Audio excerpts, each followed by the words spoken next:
Good evening, everybody.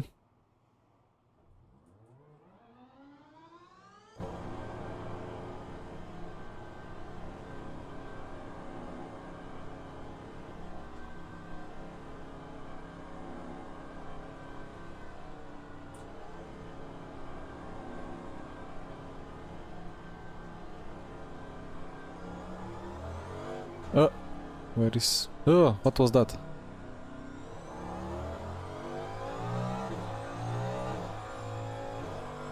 I guess... okay. Probably borderless game mode, and then I hovered across that bottom right thing in Windows. That was scary. So, well, I took the Cadillac. Too many Porsches and Ferraris every time. And this car is actually quite nice to drive. Not in all places, but in many places.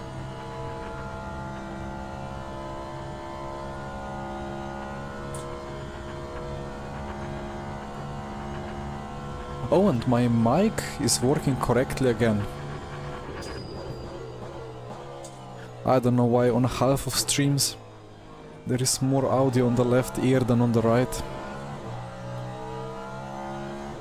But oh well, it works today.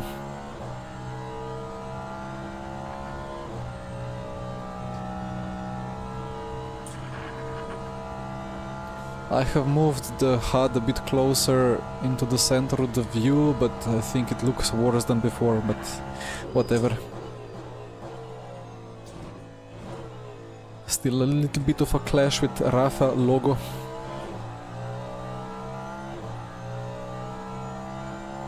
But it will slowly but surely get fixed. Like LMU, you know.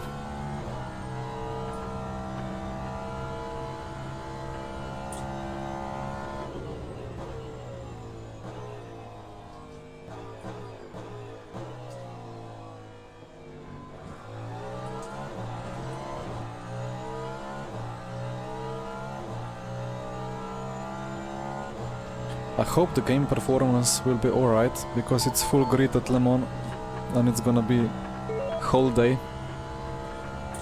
Afternoon start, and then the race goes through the night, through the morning. It's gonna be quite nice.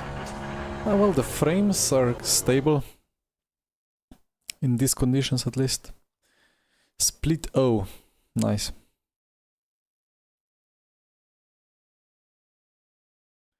So.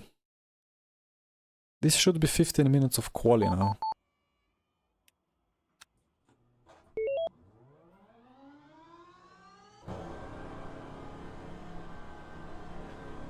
Last check if everything is fine with stream.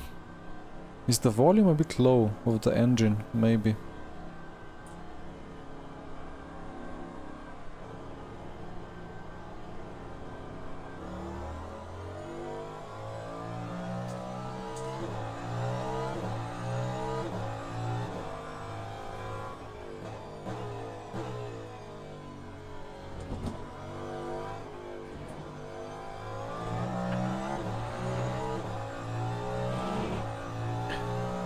Yeah, I don't know if...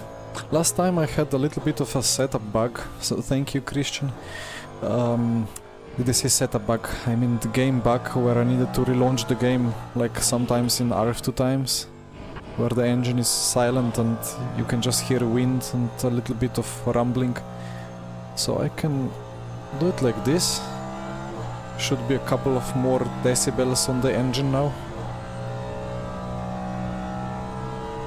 And a couple of less decibels from my mic.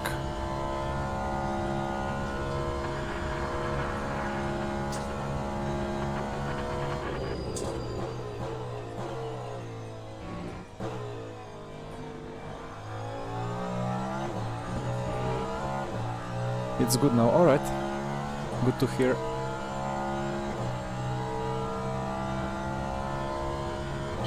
I did take the soft tires.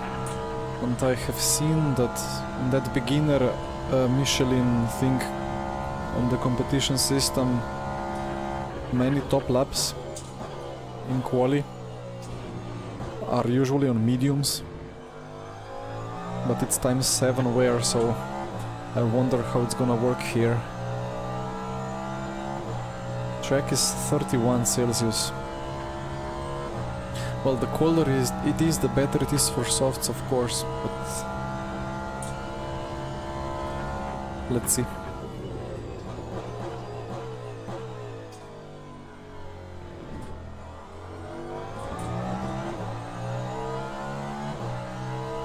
Also, I have heard that there is some football match today and many people are gonna watch that. I talked to Michi and he said he's probably not gonna stream just because people prefer to watch silly football, but well, I was about to do this race anyway, so I hope we can still have some good party. Good to see that David joined. But I don't know which car he has taken.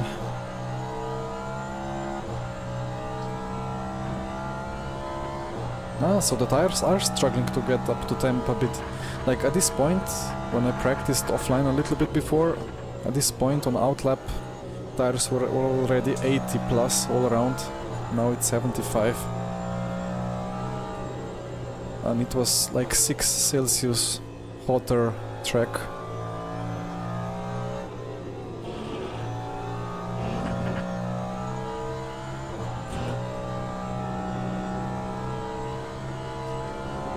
I'm almost scared that tires are too cold to grip properly when braking. I will need to be careful with turn 1.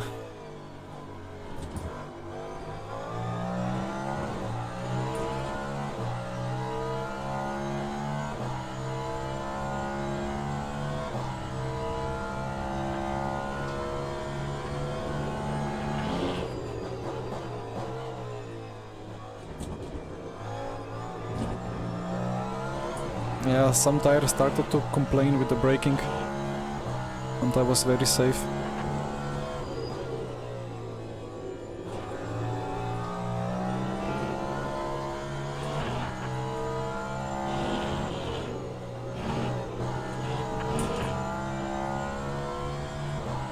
I feel like with Cadillac it's very difficult to trail brake. One of the tires is eventually going to lock up. And with Porsche and Ferrari it's quite a lot easier, but maybe it was just my setup.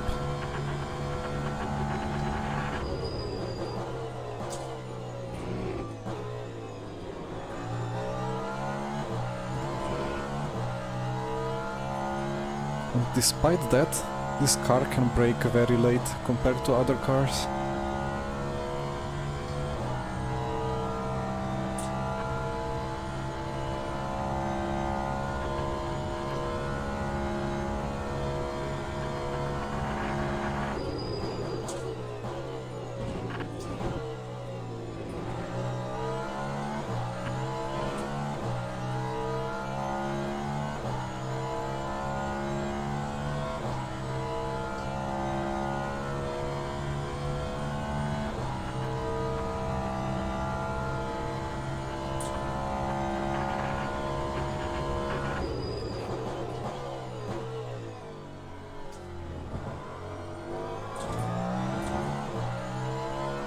Should have downshifted to first, but on the exit the first is just too short.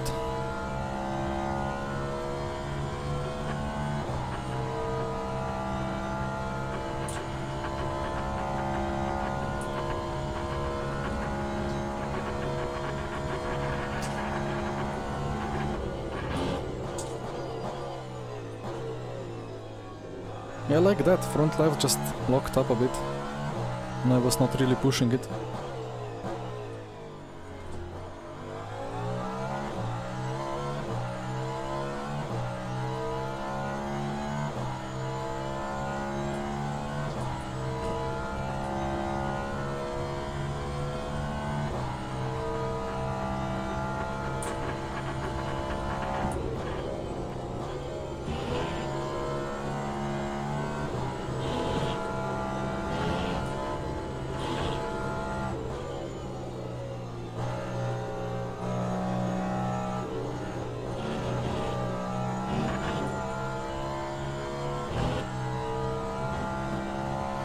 Oh, hello, Michi.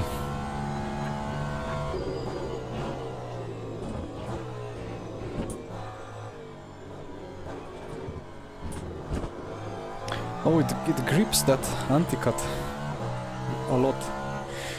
And David gets me by a 10th.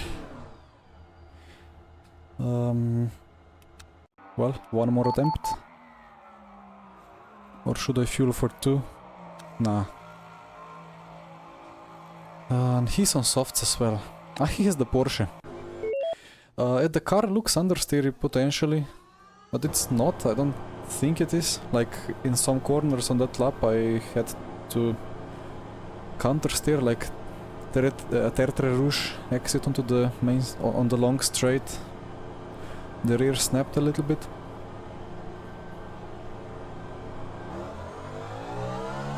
It needs to be made a bit understeery because of that aero performance thing, where the front kind of dips a lot and produces quite a lot of front downforce when braking and decelerating and turning in.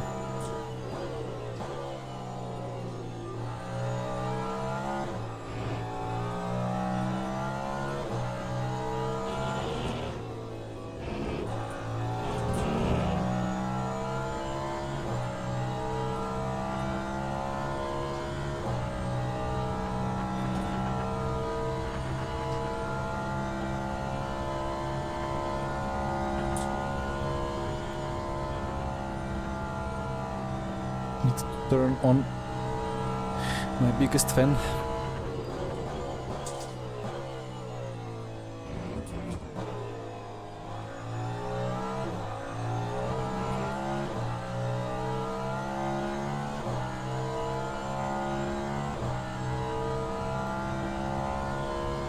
Yeah, I'm really looking forward to see what David can do with the Porsche. Also, I really hope to see some other fast guy trying a Ferrari or maybe a Toyota. But they are all busy doing that beginner thing with Michelin challenge. Or they are busy watching football.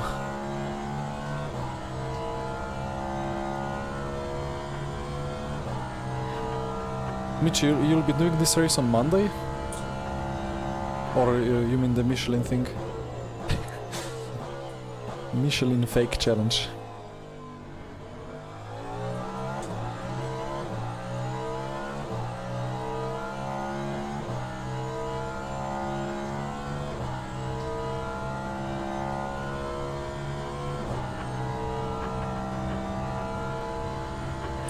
Well, I might do it again on Monday as well. Let's see how things go. I have a lot of scrapping and bottoming, but the road is weird on that run into the Indianapolis kink. Right highs just decrease for no reason.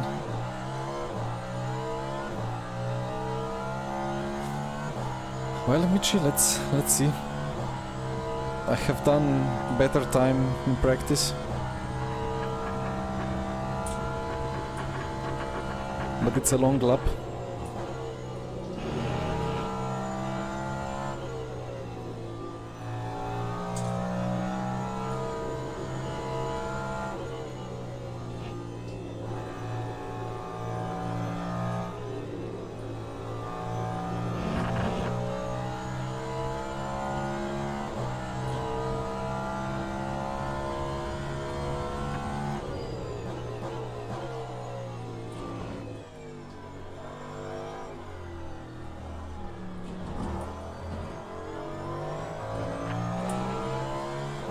Let's take the esports line.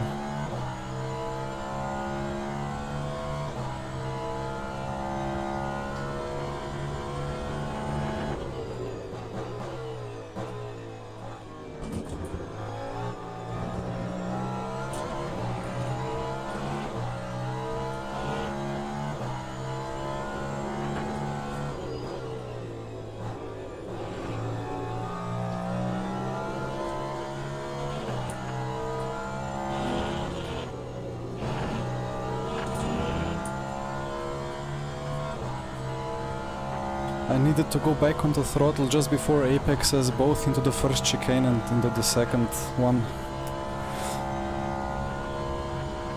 There was more grip than expected.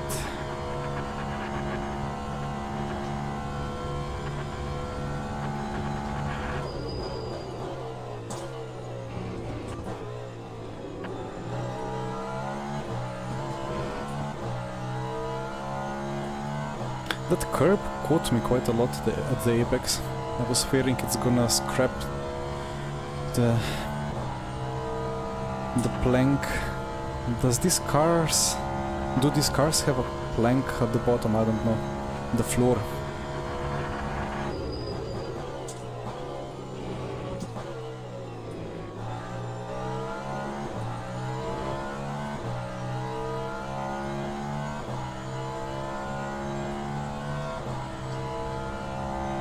Well, most of my time loss was in sector 3.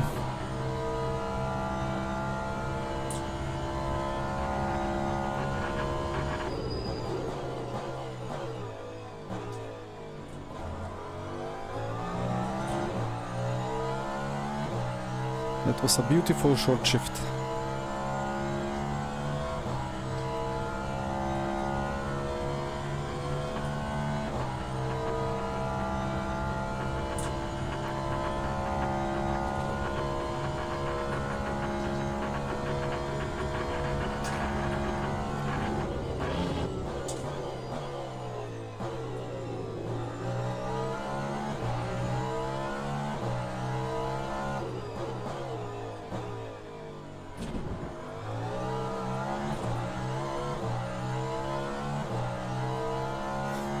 In practice, well, I have done a legal 24-0 and then a cut 23-3.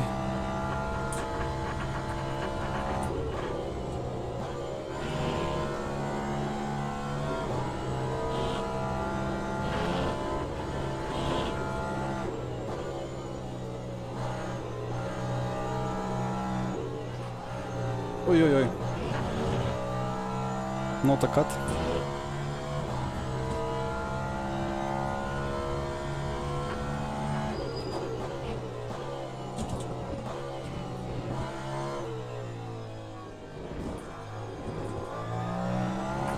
Nice last chicane. 24-1. David can beat this. Well, hard to say what were the conditions. I just took the real road from practice some days ago and then put 37. I did put 8 in air temp and 5 PM, so it was 37 track temp, but now it's a bit colder.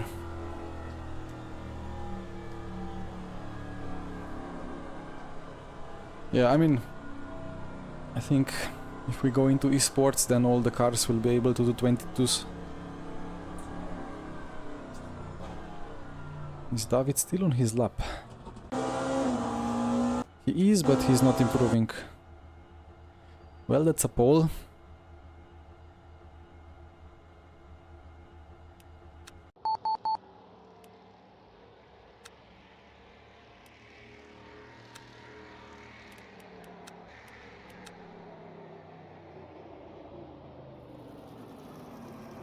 I wonder if Cadillac is gonna burn the tires more compared to Porsche.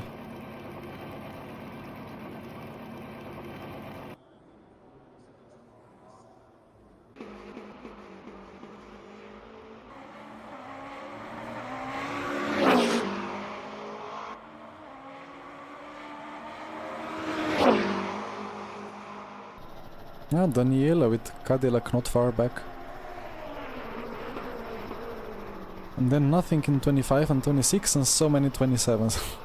They will all have a brilliant fight for P4.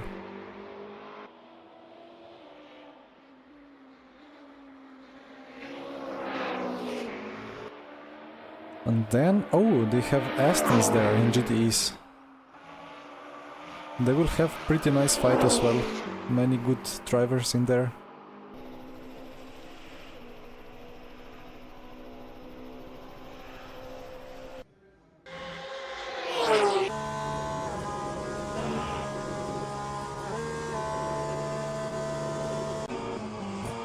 Is this a replay or why is this lagging so hard?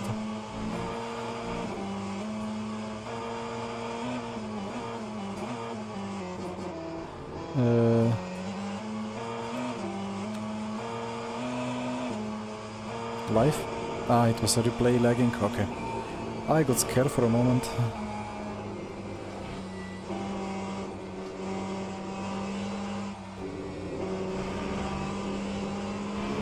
And the GTE handling is so nice now. I need to do some more GTE stuff. But these weak combinations are just so inviting towards using hypercars.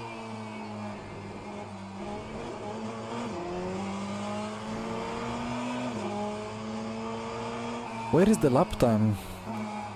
There should be lap time of, like, I don't know why they designed so weird HUD.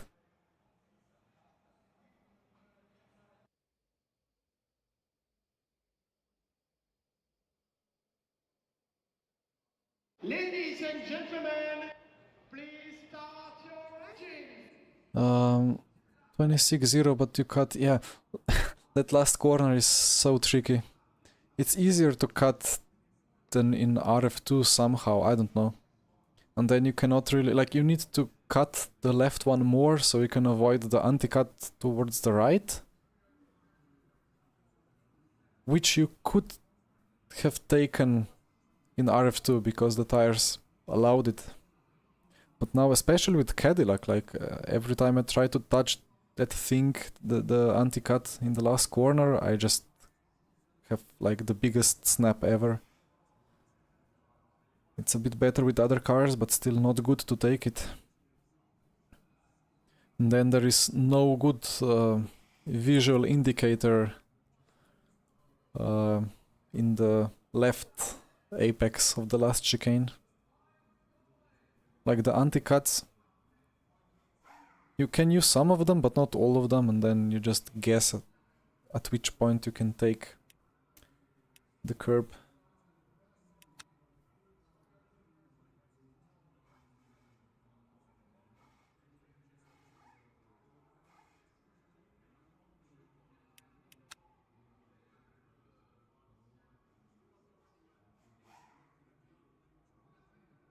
Why don't I have Eduardo Freitas announcing the race?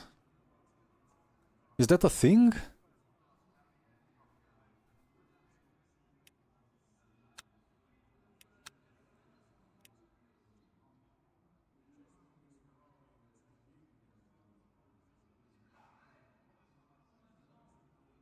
I keep being annoyed by those shouting announcers. Like, there's a French guy shouting every 3 minutes. And then I think at Monza there is some Italian shouting as well, which is quite annoying. But this start your engines is getting annoying as well, so I would prefer some Freitas, even though I don't have the best experiences with him from LMVS, let's say.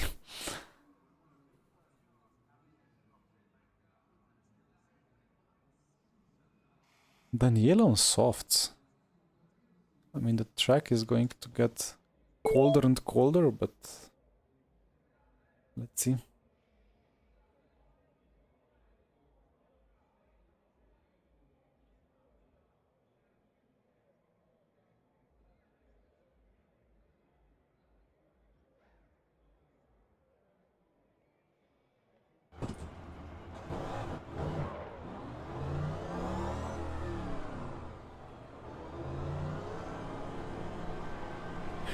Alright.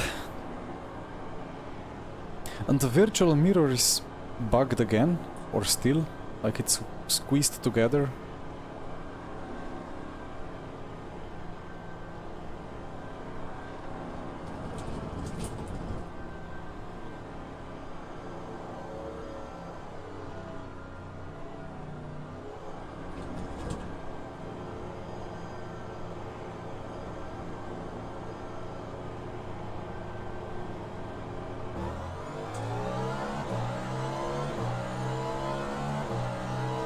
And we are going.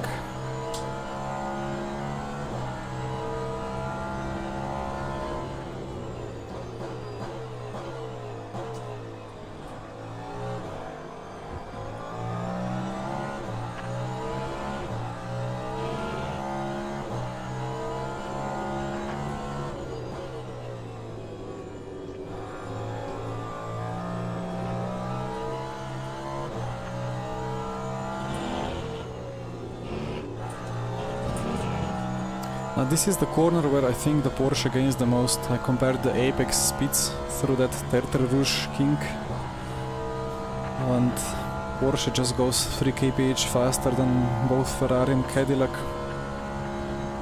Probably Toyota is fast there as well.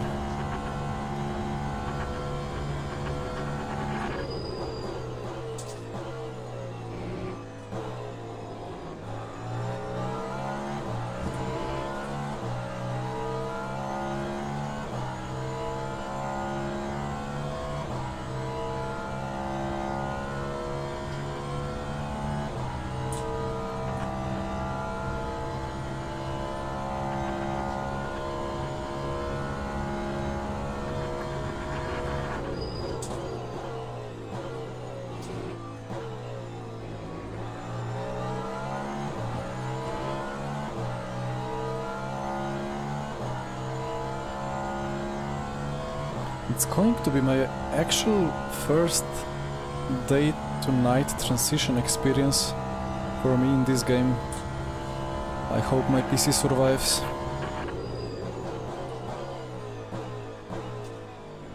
But it should look quite cool.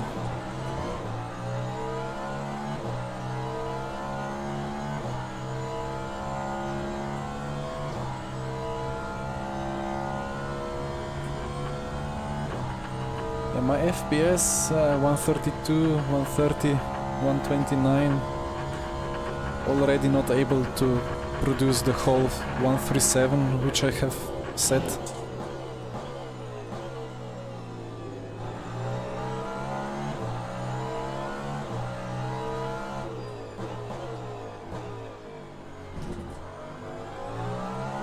But well, it's a race start and that first lap FPS are always a bit questionable.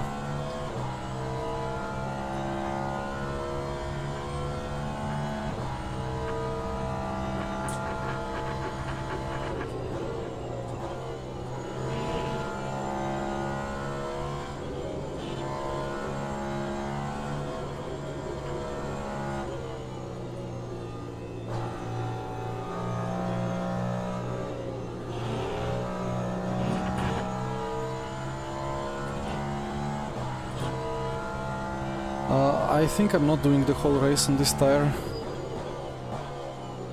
It should be 3 stints and a half or so. Or actually closer to 4 stints. So I think 2 double stints. But let's see how the mediums perform. After the update, the softs supposedly die quite a lot.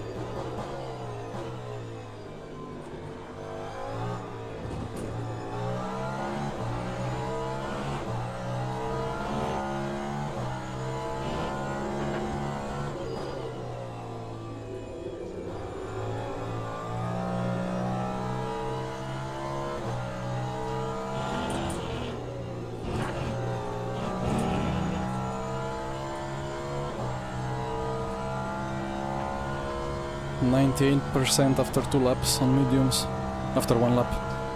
So, and it's gonna be like 41 laps, I think, 42.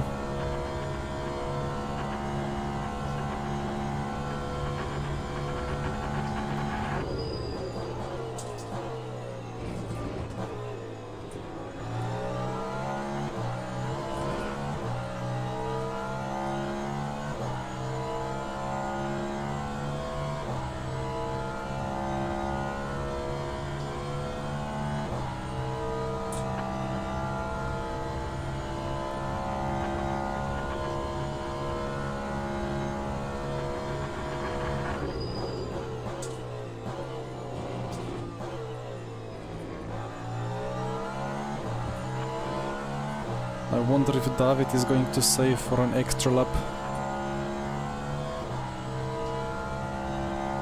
Full push gives you like 11 laps and a half. So if he keeps getting good slipstream, then he's gonna go 12 easily.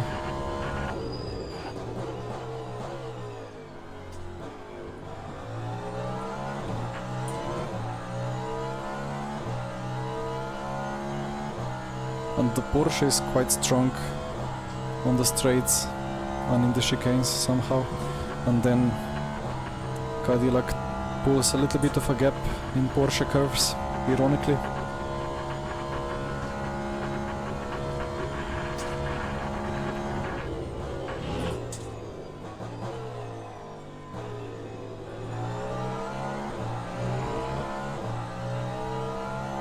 He really brakes late for Indianapolis corner. I don't dare.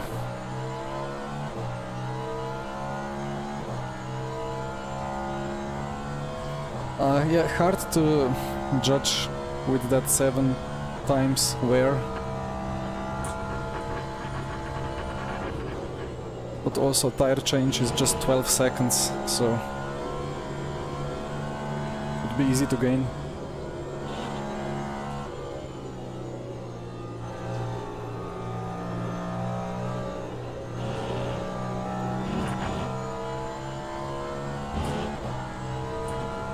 And David is able to follow me quite well through there.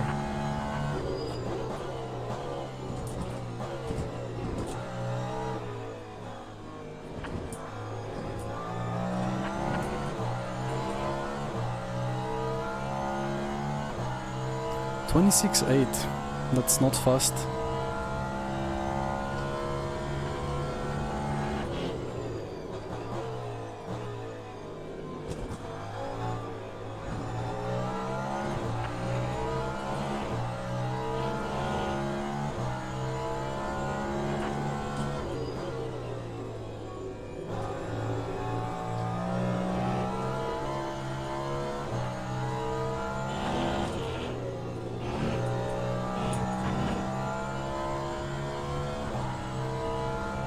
Oh, Daniela already out.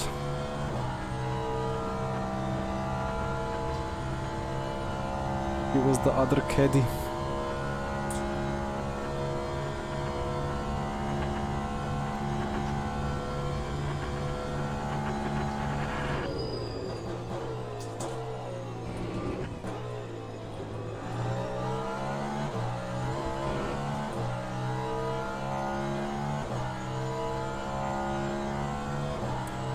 Hyperdrives, no, I'm not leading it anymore. I think I'm the lead driver which has set the lap or the lap time on race fuel and then went on to actually win the race. Because others have beaten me like on site, because on site at Le Mans they just have like a hot lap server or something. They have just normal tire wear, so it's not equal at all.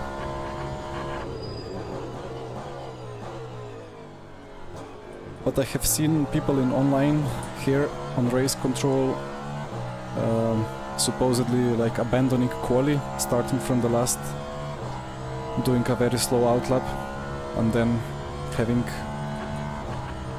well, very fast lap with low fuel and no cars on track ahead, and potentially some slipstream from teammates, which is actually not legal, but let's see how they police that.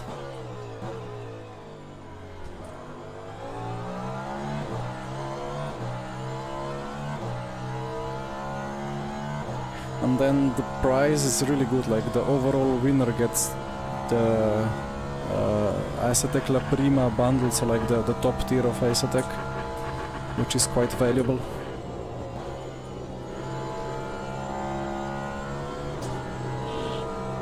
But I don't think it's worth my whole week invested into it.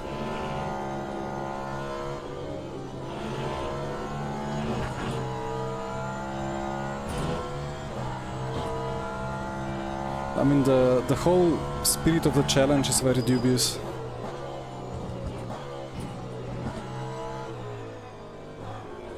Because why make a hot lap time competition, but the lap times only count during a race which has ×7 tire wear? Like, what is one supposed to do?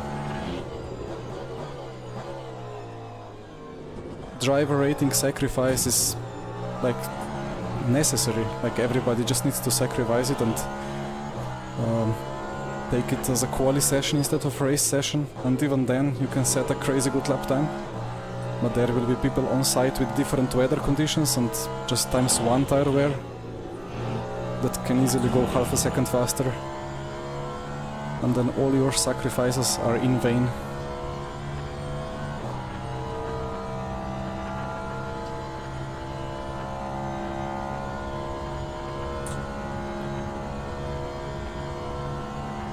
David is able to hold on.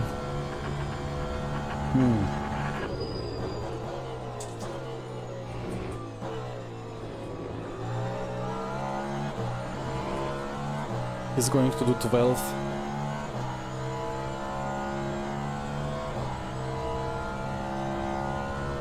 And I will not be able to, unless I already start lift and coasting now.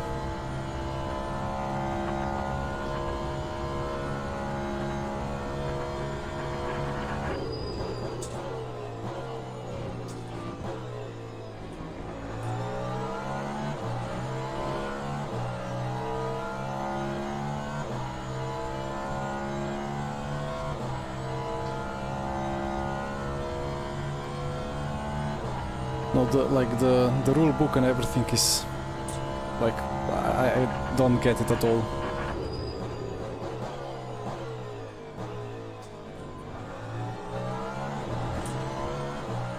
Like Michelin sponsored it, and they probably said, well, we want an online and offline competition, so do something.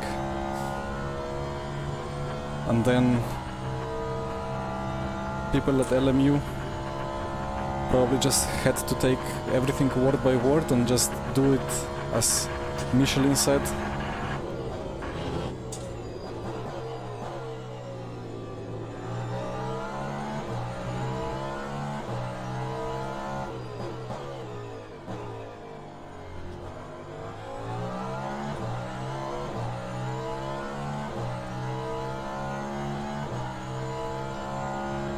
I mean, it's all good, but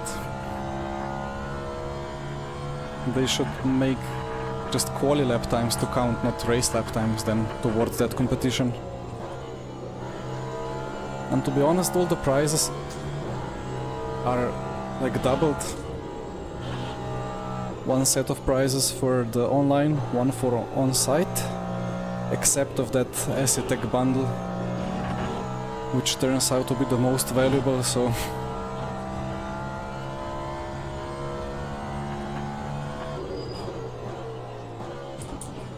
the competition is a bit rigged towards those who are in person at Le Mans.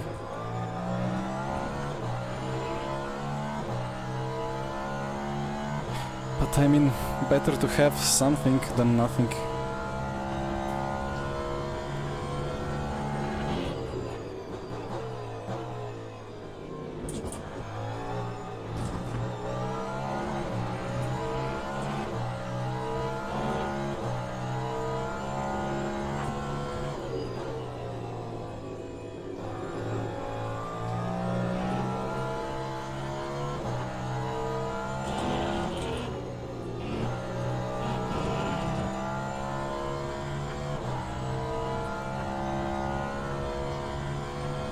Oh, thank you very much, Irun.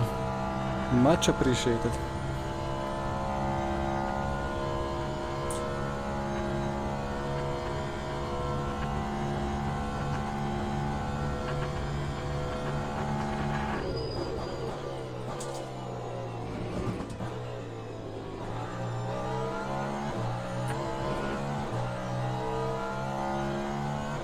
Yeah, exactly, Zoltan, but I guess they just wanted to have the least of work as possible, and then they have already organized the beginner series, which is usually 2 different current track combos, but for this week it's just a single combo.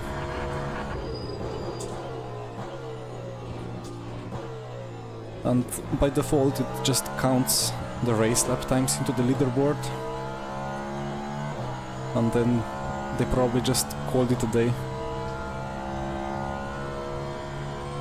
Surely it should not have been too difficult to just make the quali session to count, and that would actually make a lot of sense. A bit wide.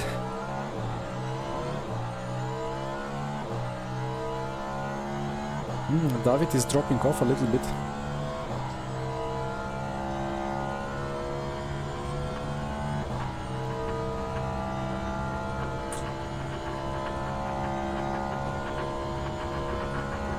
And the sun is already starting to set slightly.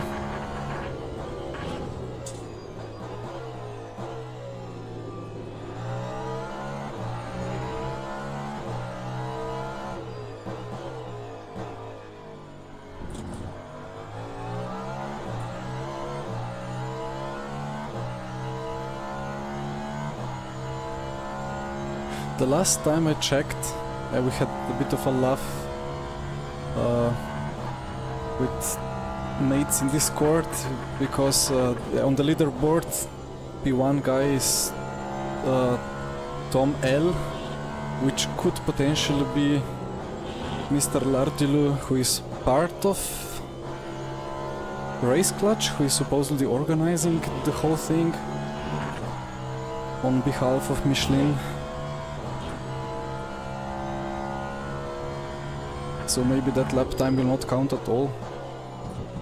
And then again, maybe one of you guys know, but it says that top 10 from on-site and top 10 from online part of competition will be invited for a final online race organized by Michelin, and it's called like We Race for Change or something like that. But I could nowhere find any info about any race.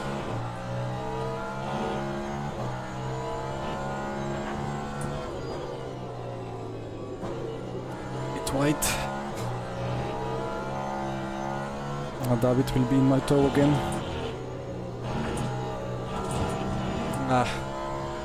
Is that a track limit? No, it goes away. I find it strange that David loses time there in those three corners leading onto this straight. In my testing I gained the most compared to Cadillac with Porsche right in those three corners.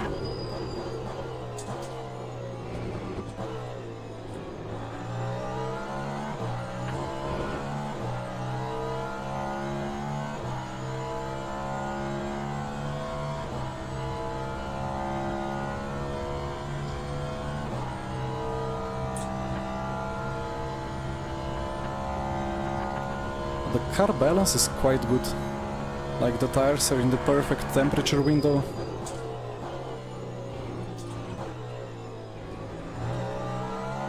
I keep getting the grip that I expect, very little of lock-up. Yeah, Dennis, my Motec is running.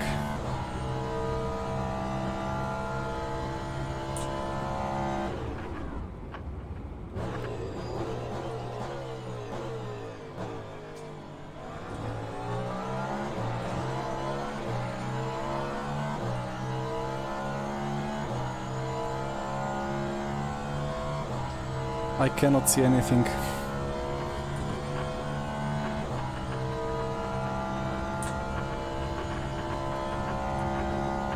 Should have turned on the shadows, so at least I would be able to see part of the track. I don't understand that in Indianapolis kink. I have to hit that apex of the kink to have stable car. I was cautious towards him because the TC can abandon you and then you spin sideways into the car on the right.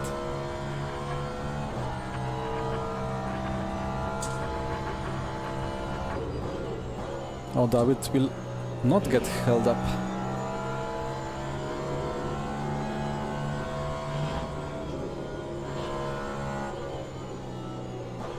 Is this a move? No.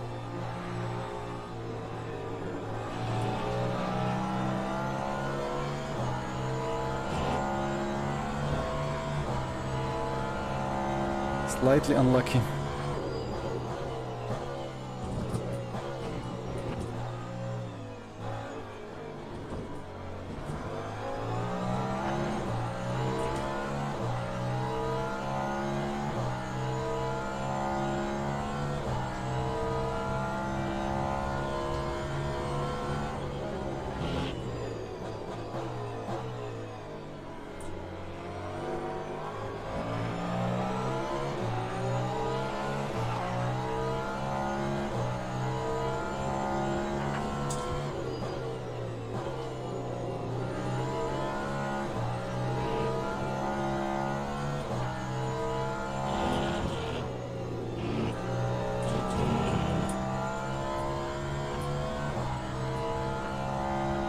Let's see how much slipstream there is from 6 tenths back.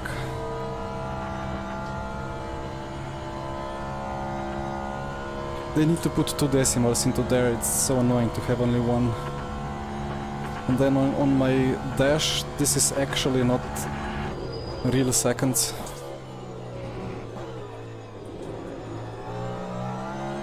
Because SimHub somehow cannot get that info. This is actually meters times some constant that transfers meters into kind of seconds gap, but it then depends on the speed.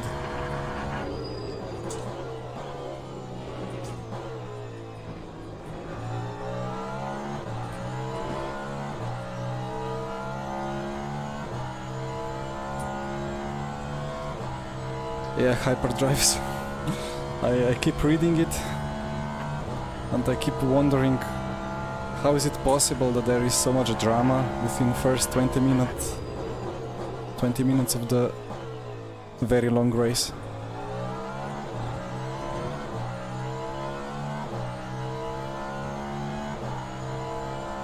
Thank you, Peter.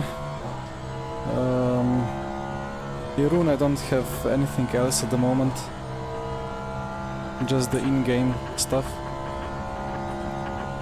And the relative dash that doesn't really help me much. Yeah, the car is so stable if I use that curb. That makes no sense. And if I miss it, it feels like the rear will kill me. But I think that's the trickiest corner for this car. That kink. So easy for the rear to snap and then for the front to lock up. The same thing that happened with some car yesterday or 2 days ago in the actual Le Mans Hyperpole, I believe.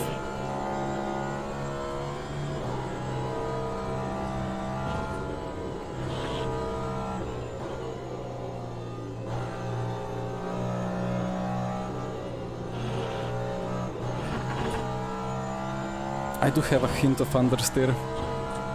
Would need to check some suspension settings.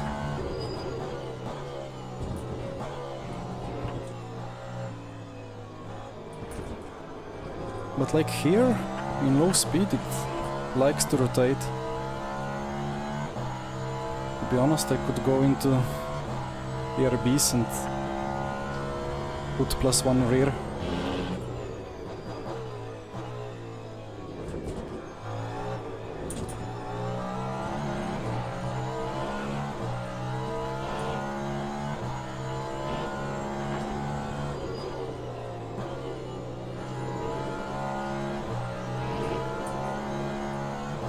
Oh dear. That's chance for David.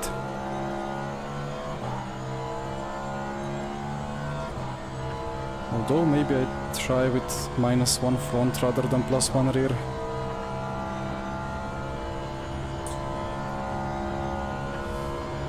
Yeah, he's gonna go for the move. Let's see if I can get... Ah, he will box me in.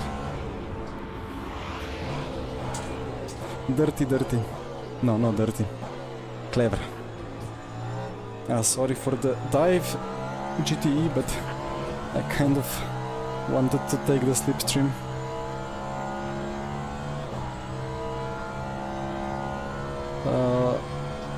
What DD wheel would I recommend?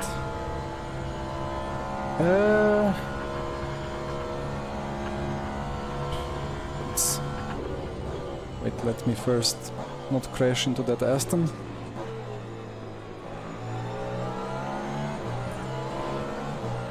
So I have most of experience with Simucube 2 Pro, which I have. And it never failed me, it's a really good wheel. And the quick release on everything is good quality.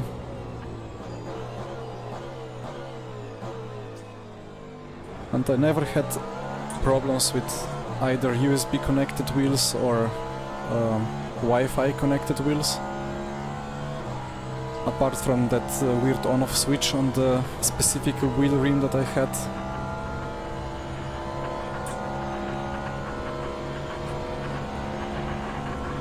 I will not dive into there.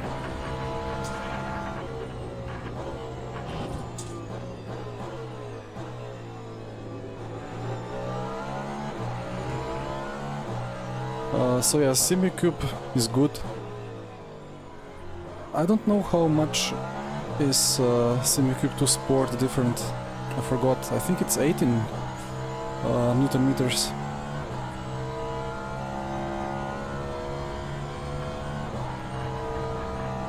Yeah, 2 Pro is 25, but I never use 25.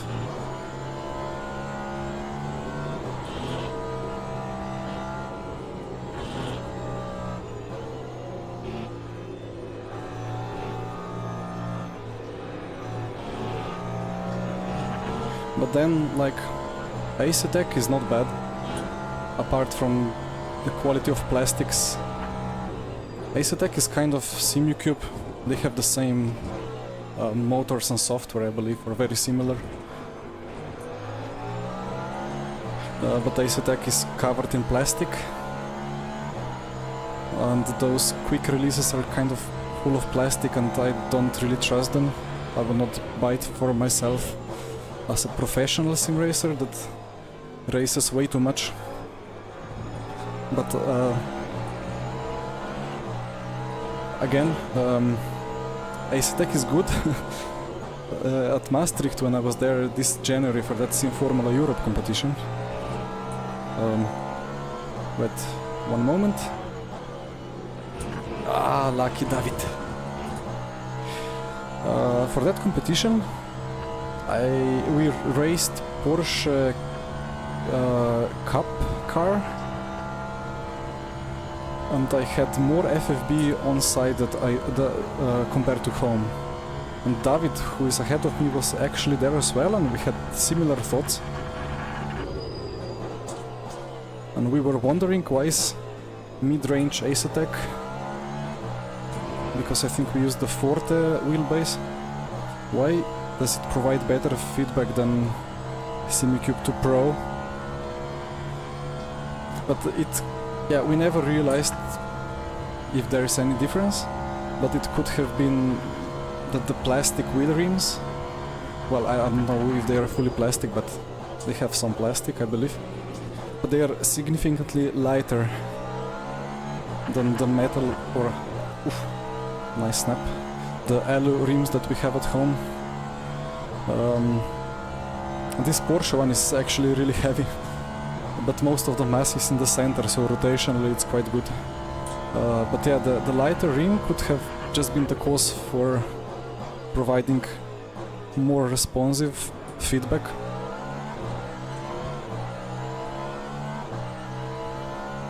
And I cannot really say anything about other DD wheels, have not tested.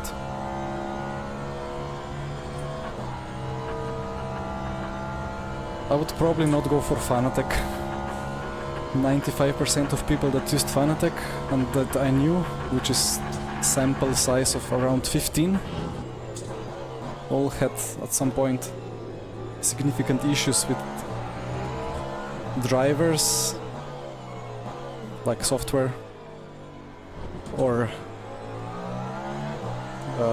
just straight disconnects. And then also I don't know what's going on with Fanatec company at the moment. I've read some stuff but didn't really follow.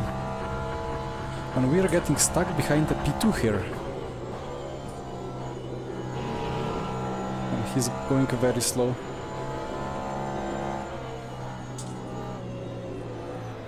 He's gonna T-bone me here, no? Okay. Yeah, that's the point at which it's good to have triple monitors.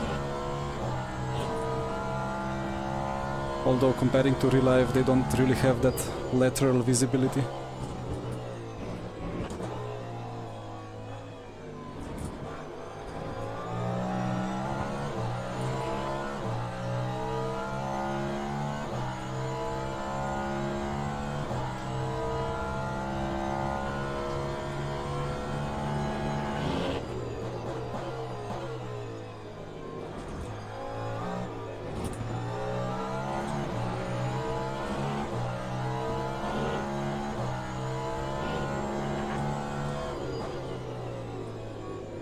Oh, he missed it.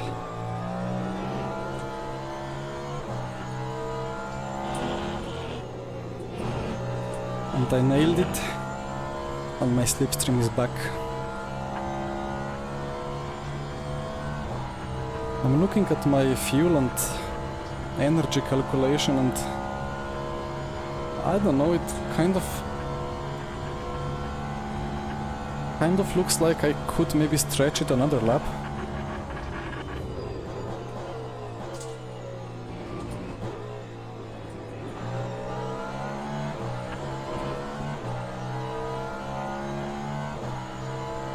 But if virtual energy goes below zero, it's, I think, straight stop-go penalty.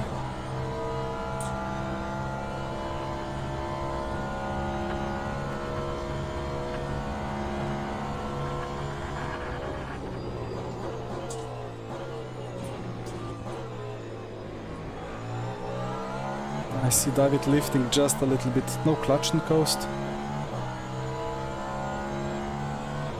Why is that guy now mentioning David in the chat?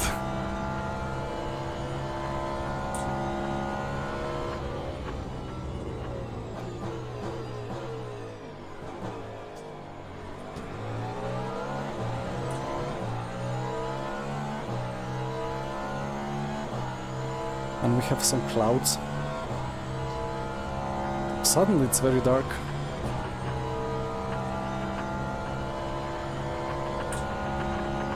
Not too far for a move, but close enough for a nice clutch and coast.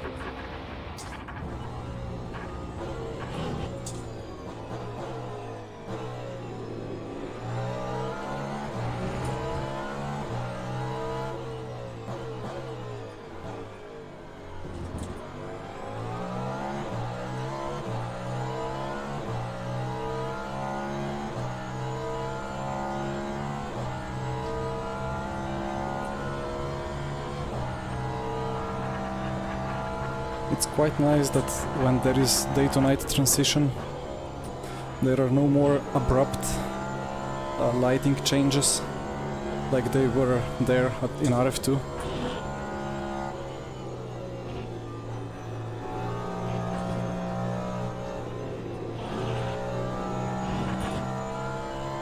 David is fast in Porsche curves. That means that my Porsche setup is not good. Or, no, I will not say not good, but maybe my Porsche setup is optimized. Oof, yeah, that happens when I hit that anti-cut. It just pulls the tire like crazy. So maybe my Porsche setup is optimized for sector 1 and sector 2 on the straights and so on.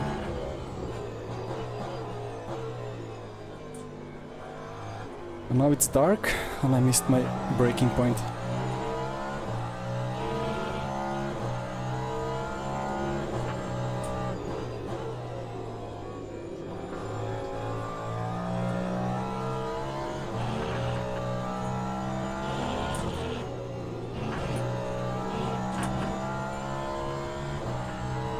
I really hope that the camera does a good job now.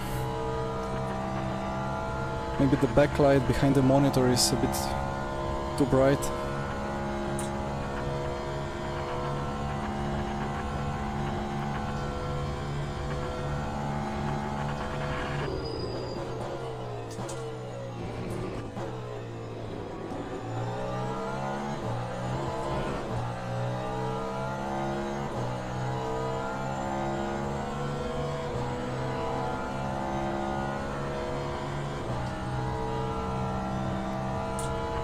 I'm right on the verge of able to do extra lap.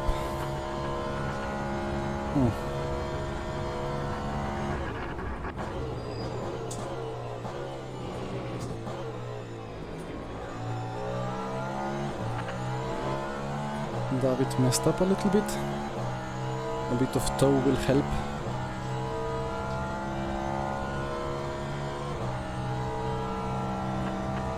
I have put less virtual energy because I thought of just refueling for 11 laps. But maybe we will both be extending.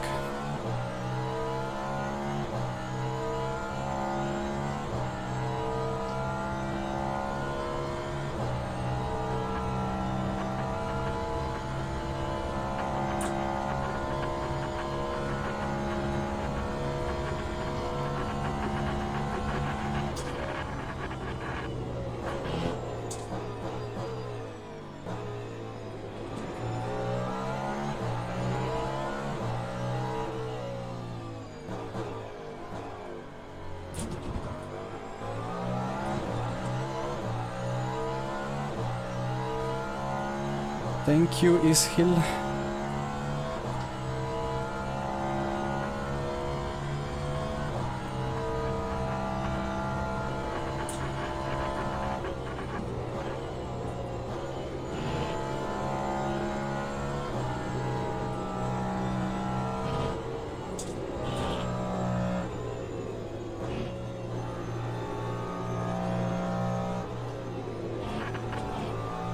Almost did a Kobayashi.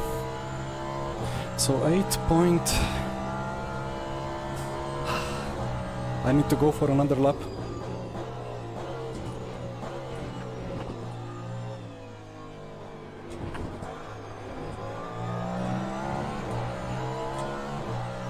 A bit marginal, but 8% is not too much to save.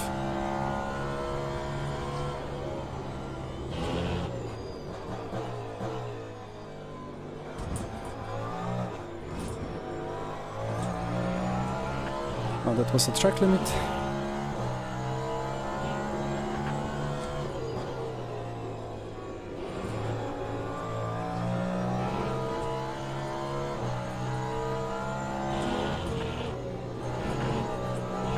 Oh, my car is really good in these 3 corners. I keep getting surprised every lap.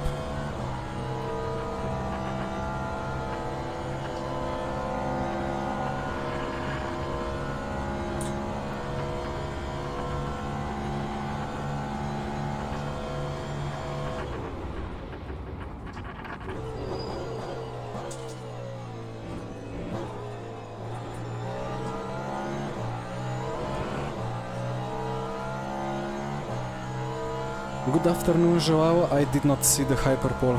I just saw the hot lap. I mean the pole position lap.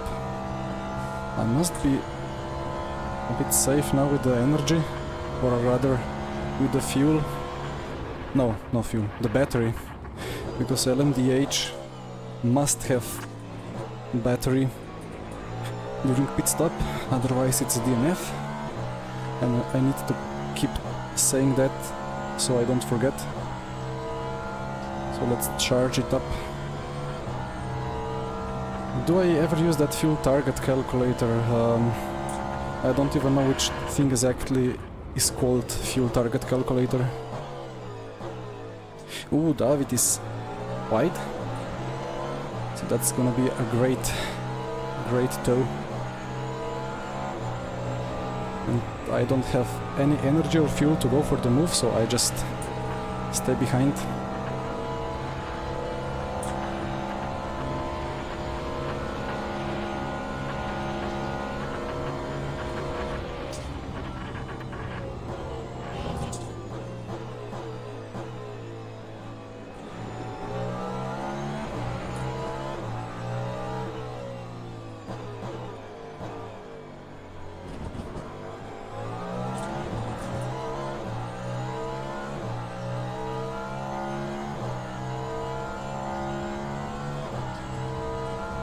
Oh, that's interesting. I mean, it makes sense, right? Oh, battling LMP2s? No, they're getting clapped. No, they are battling.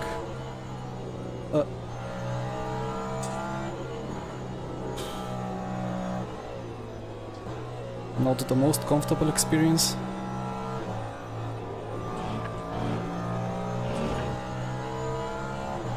Ah, now I have to wait for... Do I cut across? Nah. Ah, he's boxing as well. No.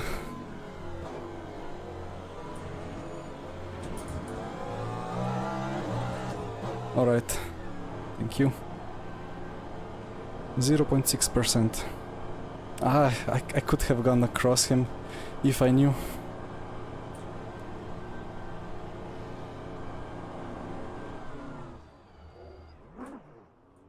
All right.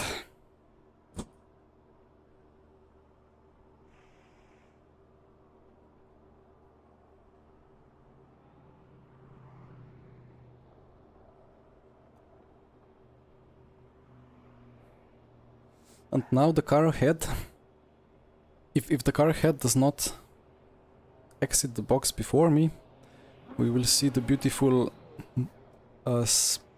angle movement in action.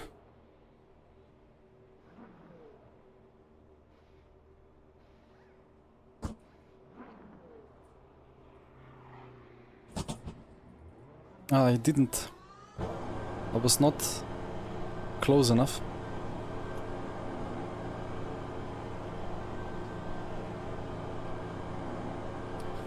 Okay, David did not change the tire, but I did lose quite a lot now with unlucky LMP2. That's gonna hurt.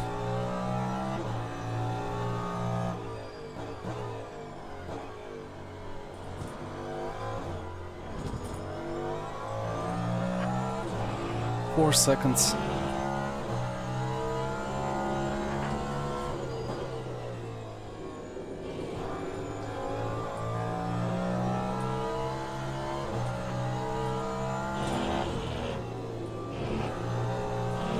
And let's see how the tires behave in the night.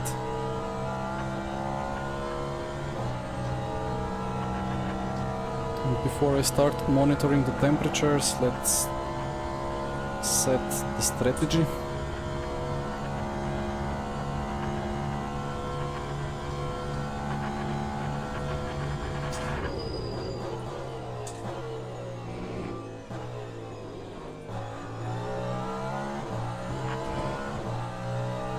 The best thing about the night is as well that it looks great, but I actually have most of graphical details on lowest possible, like the post effects and the reflections and shadows and everything.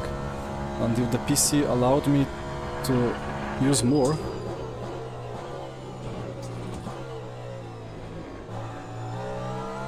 then it would have looked even greater.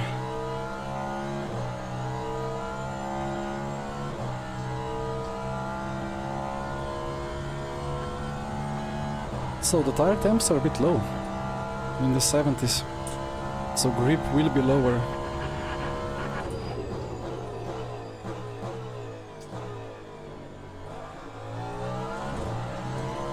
And I wonder how much the pit stop has affected that, but I can already feel that the braking distance is longer and there is less grip on the front.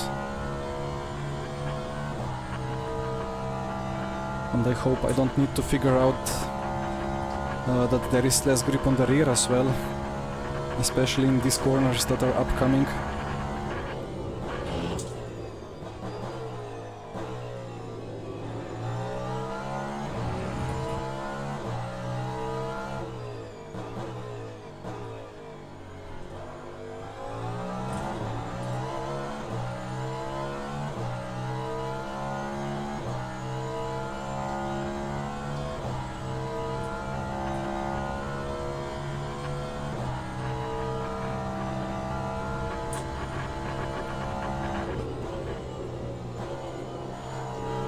Yep, a bit less grip on the rear.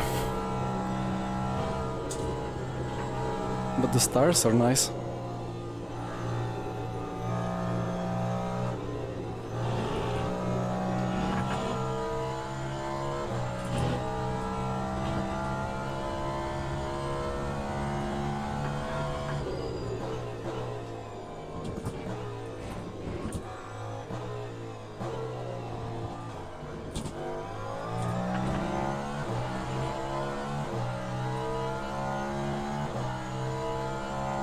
And we have a bug. And for David it says he's still in the pits.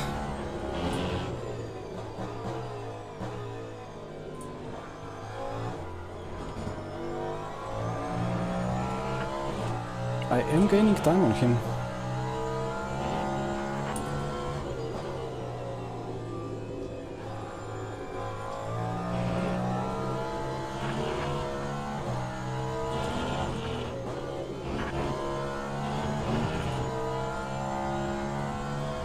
So the left tires are in the 80s, but the right side are not.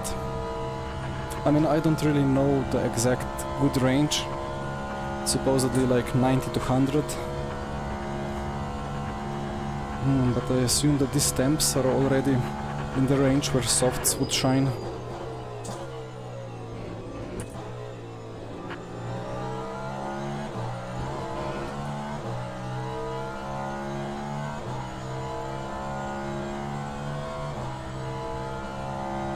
15 degrees track temp.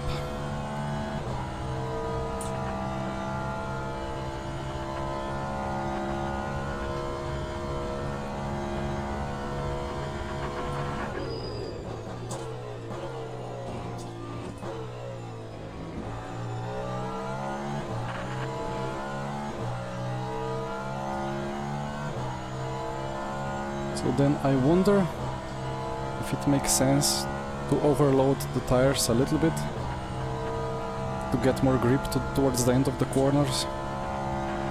Usually that's not a good idea.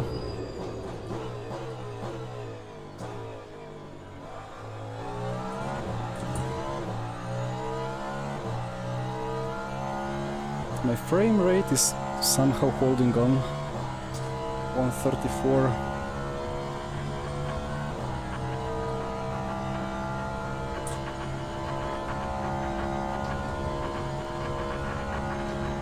And 15.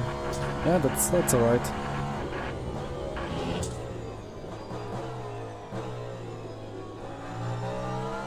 I mean, it's not alright according to my hardware. RTX 3080 and i5 12600K should be able to handle this game on lowest details. But well, 144Hz monitor on ultra wide, many pixels to generate.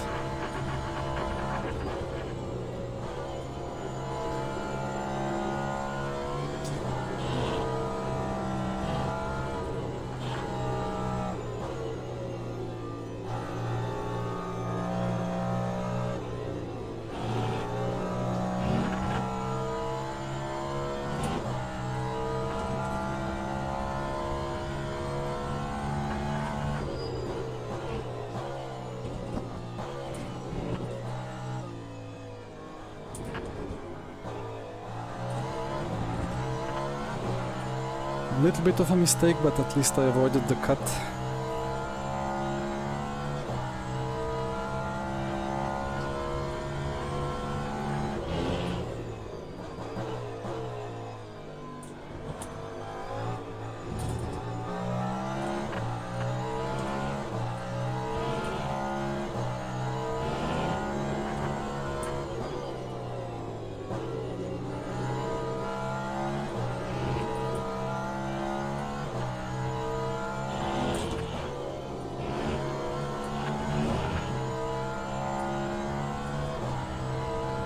Why are all LMP2s going very erratically left to right?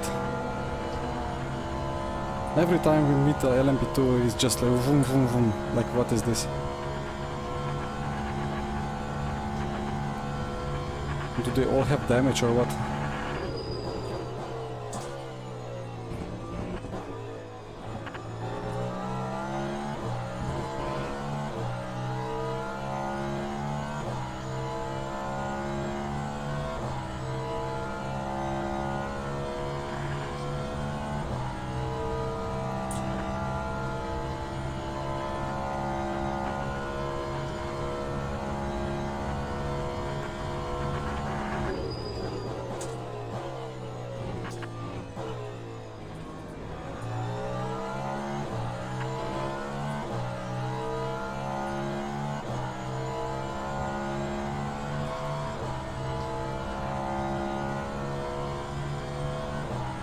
We'll just about get stuck a little bit, I think, or maybe not.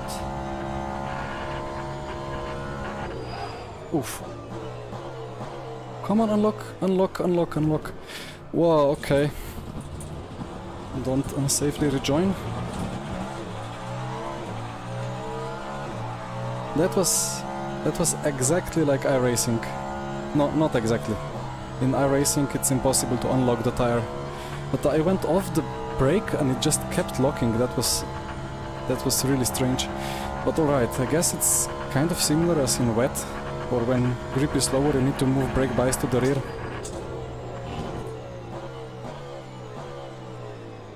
Ay, that was weird. Why did that happen?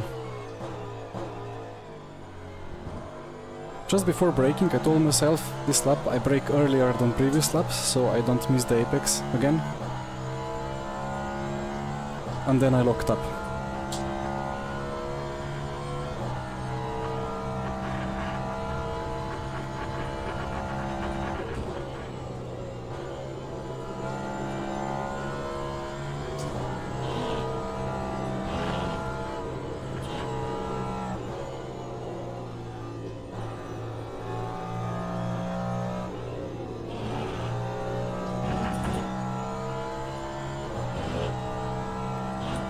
So front right, didn't really lose any thread.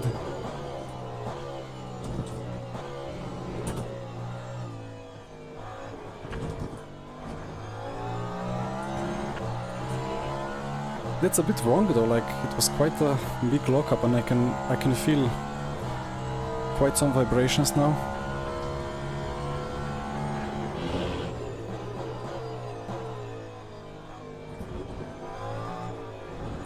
So the front right should be like this 10% down.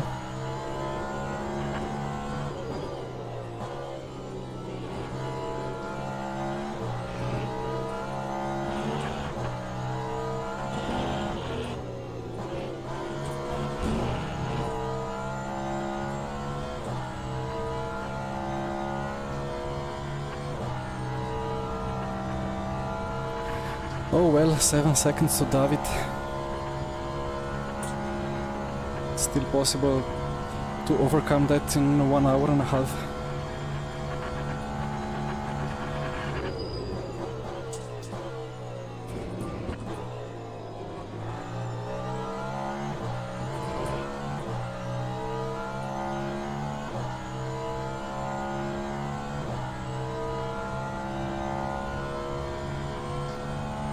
It does feel overall that I have a little bit of pace advantage.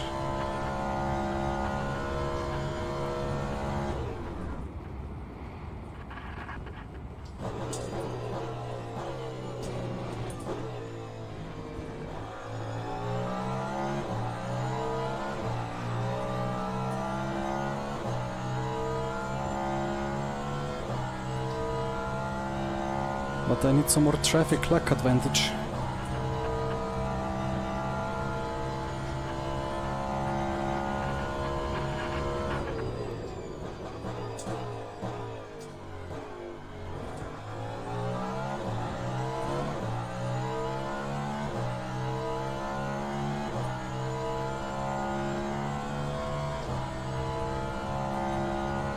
Dirty air of GT.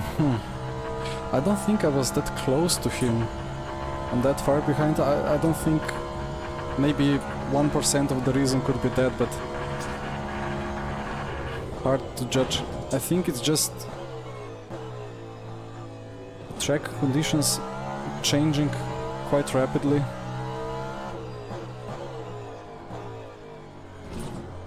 And when it starts to rain or when tires start to lose the temperature, it's suddenly so easy to lock up the front, and then you just need to put brake bias to the rear, and I didn't do it.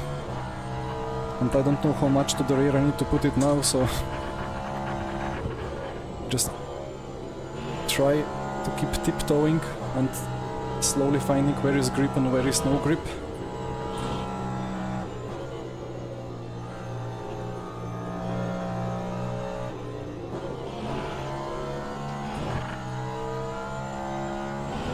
Like even the lap times, they are just like 2 seconds slower. I mean, I was stuck behind the GTE, but it's significant.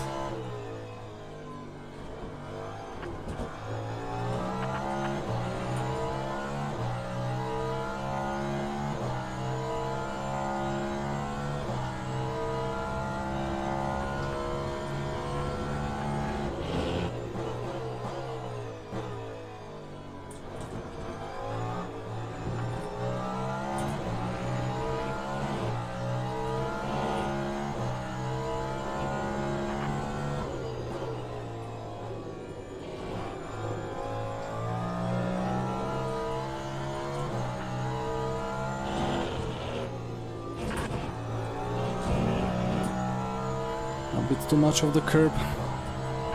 I expected a little bit more understeer in 5th gear.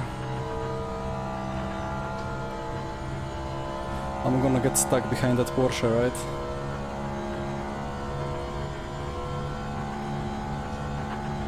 Oh, he's moving? He's not moving.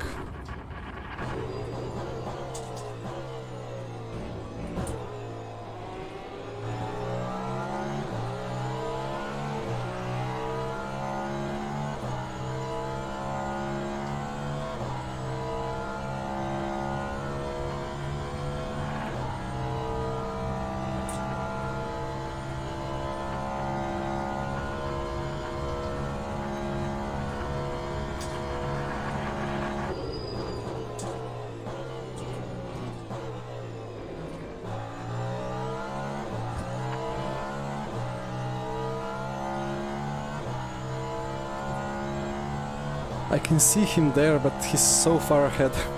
That's a feature of Le Mans straights. You see the opponent, but the straight is so long that it's just so far.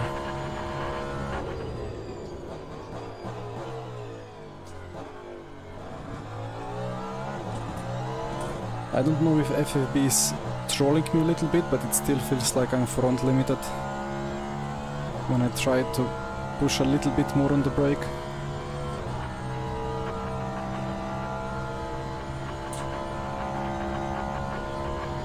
Maybe one more click to the rear.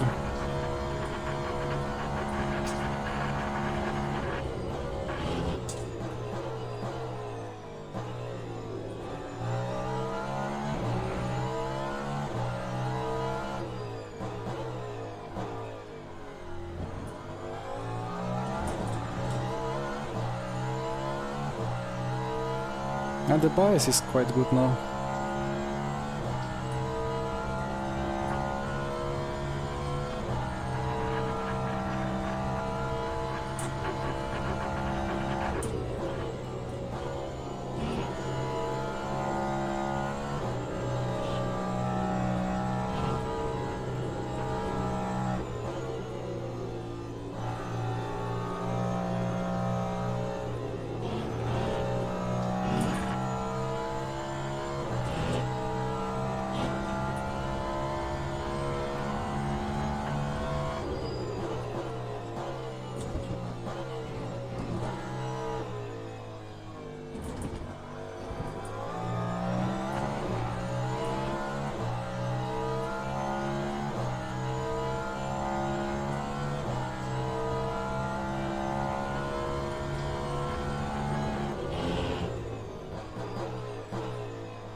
That should have been a cut. I just floored it. But the pace is so slow that there was no cut. They need to improve that system, otherwise on old tires you just can abuse it a lot.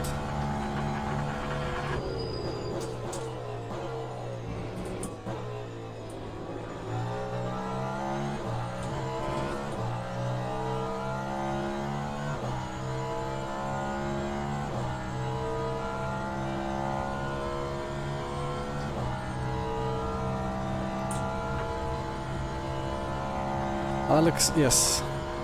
If you register, like there are 2 leaderboards, but then there is the third one which has combined lap times.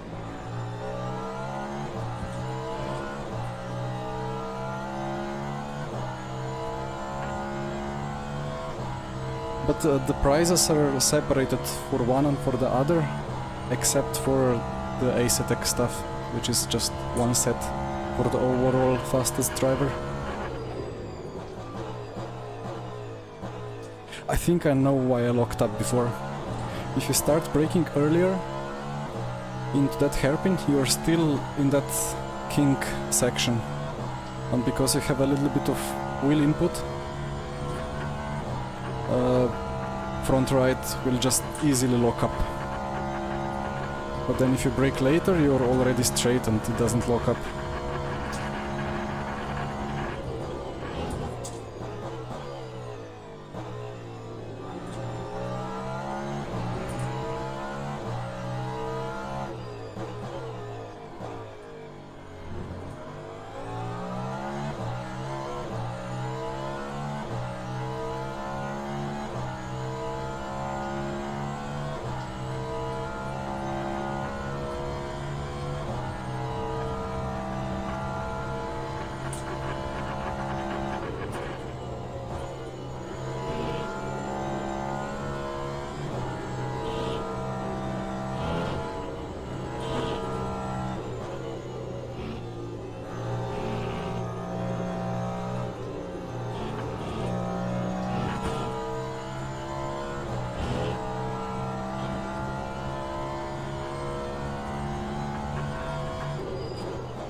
Well, to be honest, I would love to hear Tom's thoughts about LMU and maybe some setup tricks that the race clutch have found.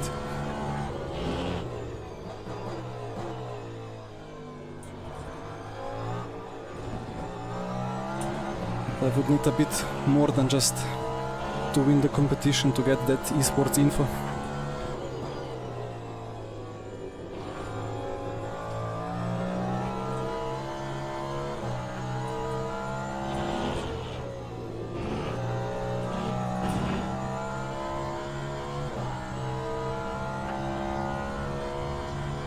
Oh, perfect, Alex. It must be really like a nice experience for all the sim racers going to Le Mans and having the LMU sim rigs, and also for the race clutch guys to be able to run it.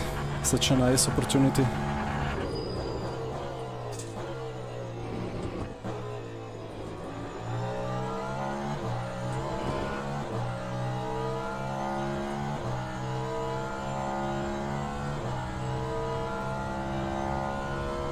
I see David has been a bit unlucky with that car head. Is it LMP2? It's an LMP2.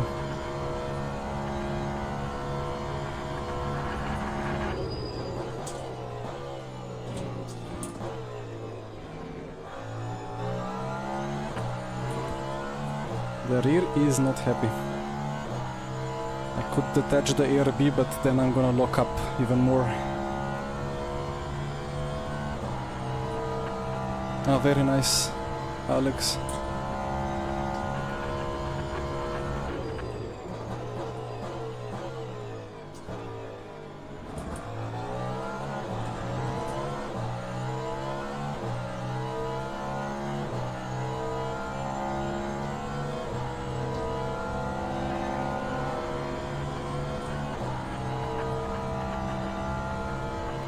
And hello, another Alex. How is Cadillac? Let me drive this corner first.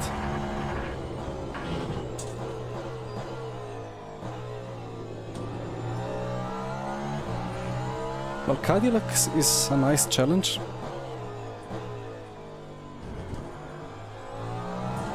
So let's say it's quite tricky to set up. And it's very positive, especially on brakes. It likes to rotate in the corners, but the rear can get a bit tricky in some places. Like here, if I'm not careful, even if I am careful, you see what happens. Especially in the cold temps of the night, where the tires are struggling to grip.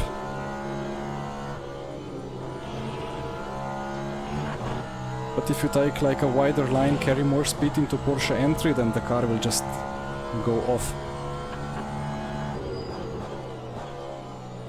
Oh, thank you, LMP2. And Cadillac hates anti-cuts. You hit an anti-cut, it will just grab it and spin around it.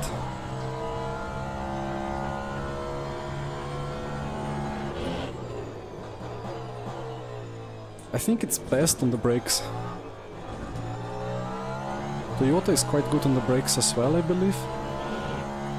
But this is quite a lot better than Porsche.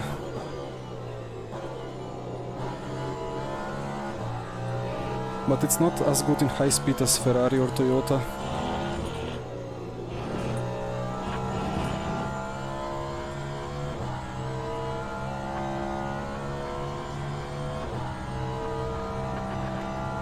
I need to get that GTE before the braking.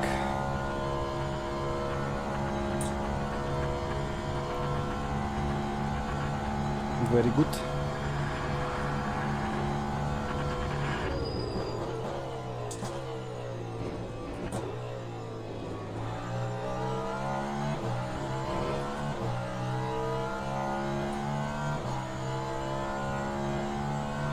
Yeah, Ferrari on the brakes is good, especially now after the tire update.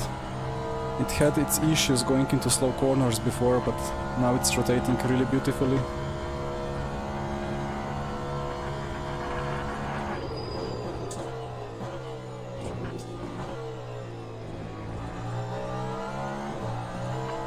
I think I have moved brake bias a little bit too much to the rear. Maybe a click less. And a bit more motor map, not to get battery clipping.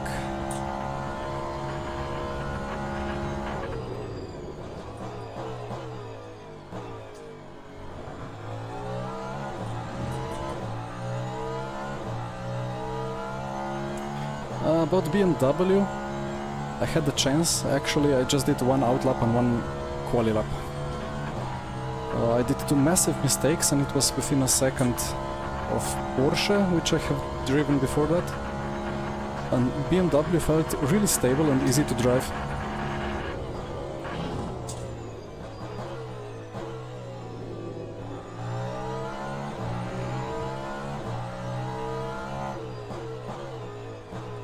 Which does not explain then why I did two massive mistakes on that lap, but I mean, I tried to push it right from the beginning, so it's good in the straight. I think it's the fastest of them all, at least on the setups that are not fully e-sported yet.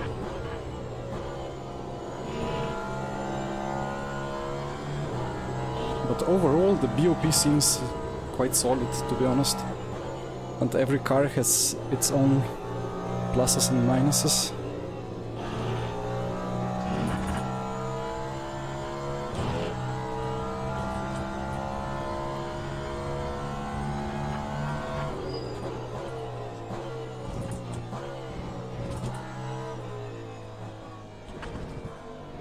It's gonna be a cut,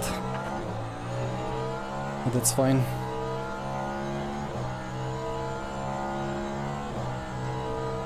Yeah, Alex, I was surprised as well to see the top speed.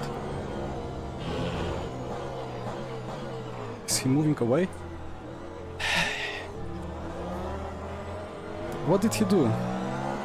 I guess he wanted all the gap that I closed up with David, and then this happens. A classic miscommunication.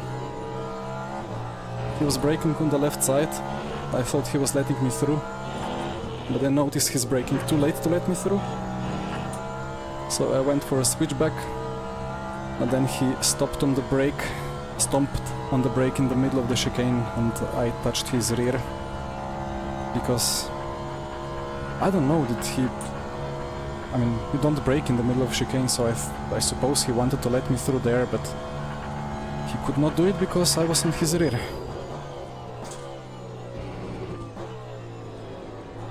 But that radar is beautiful. That was my first time that I actually properly used the radar to judge the gap, and it was actually spot on. Scarily close between his rear and my front bumper, but we did not touch until he slowed down.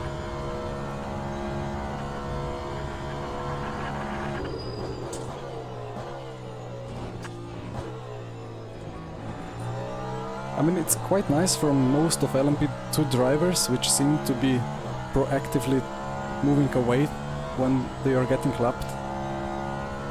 But it's it's a tricky situation because they feel like, some of them feel like they should move out of the way, but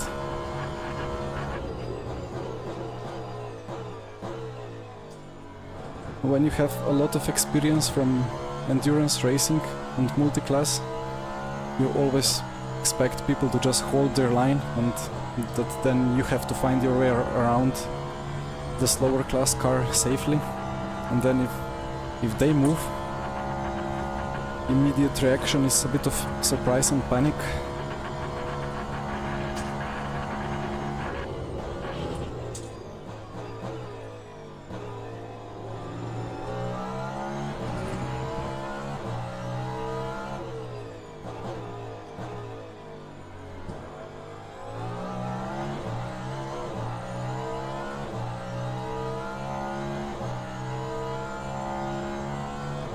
Well, I closed up to David, but I have unfortunate traffic situation here.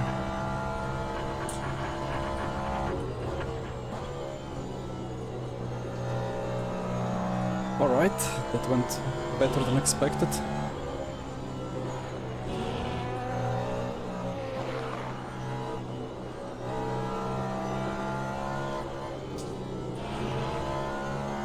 I left zero margin for error, but I had to do it.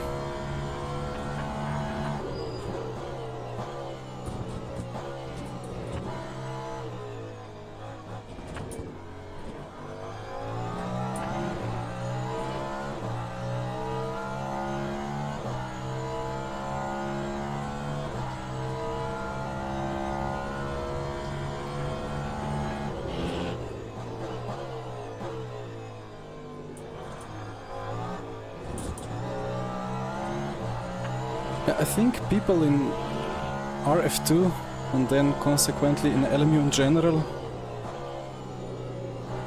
are relatively well behaved, and I don't know why exactly. I mean, traffic is still can be like a complete jungle, and in fact is a complete jungle at many races. But it's manageable.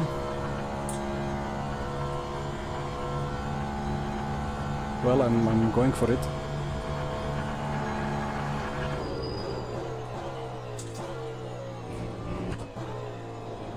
But that radar or helicam or whatever it's called, it's beautifully positioned. Like now, when I cut across him and started to brake,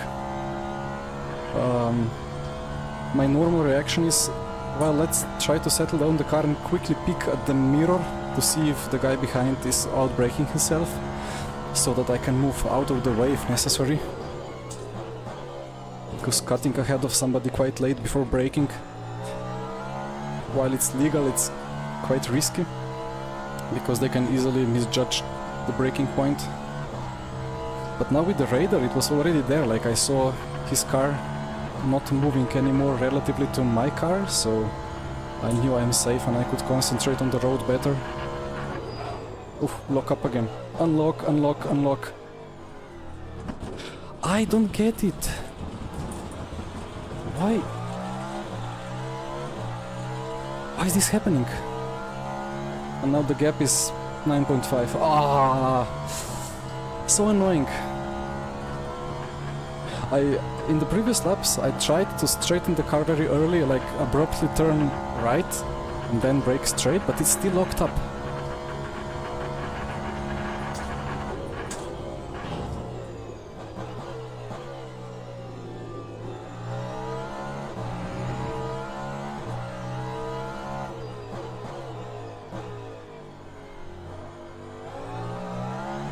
So we have 9-second gap.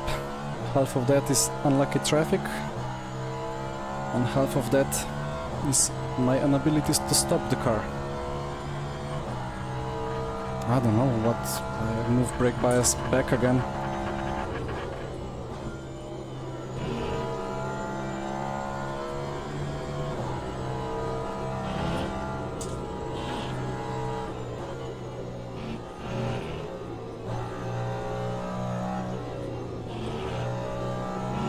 I'm just happy that Oh, before I say, ironically I have purple S2. Well, that's one way to have purple S2.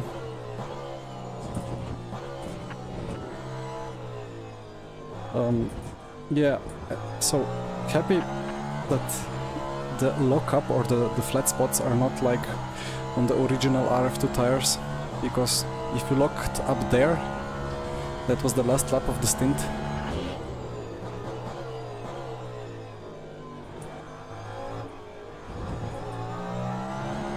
And we are getting a sunrise.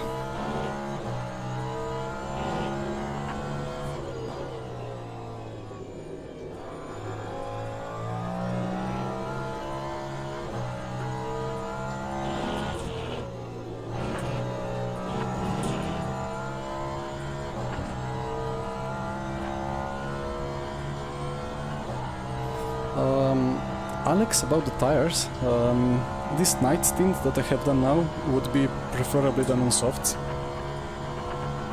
because the temperatures were and still are, well, it's 10 Celsius, and the mediums are struggling to keep the temperature.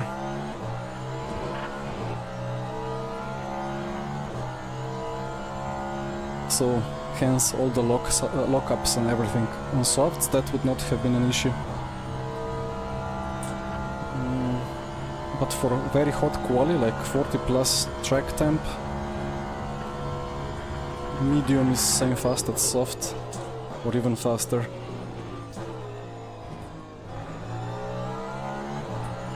So yeah, it all depends on track temperature. Because you need to have the tires in the thermal window, but at the same time you cannot overheat them in corners. So if it's hot, then the window of softs is very, very tiny.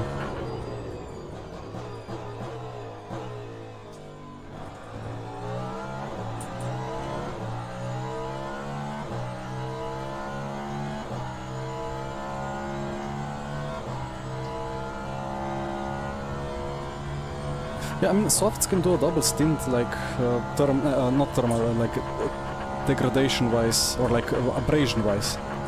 They can do it, but the thermal deck and stuff is just, and the grip is not good. So I guess it's kind of matching real-life experience quite well. So we will box this lap, and it's gonna be new tires.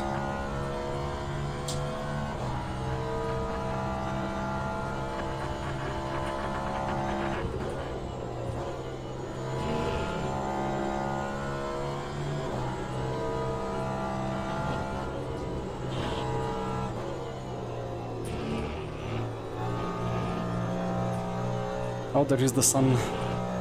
I've seen the first race.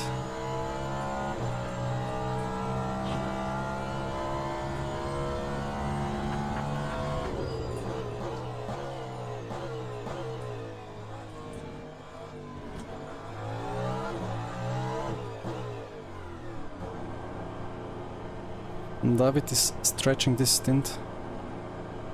I wonder if he's gonna try doing the whole race on one set of tires.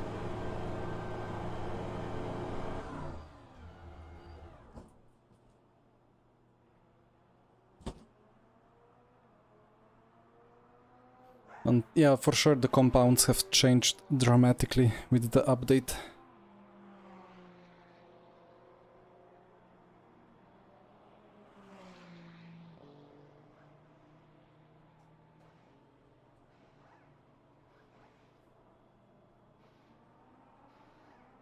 Excusez-moi.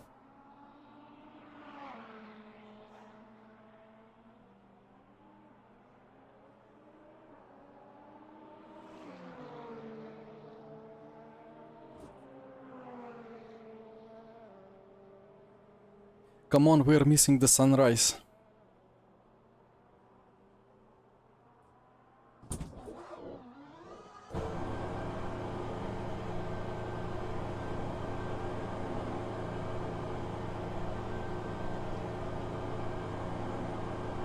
Many hypercars are actually continuing.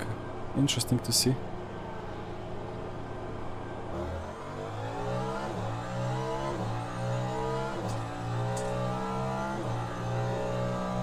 And here is the early morning sun.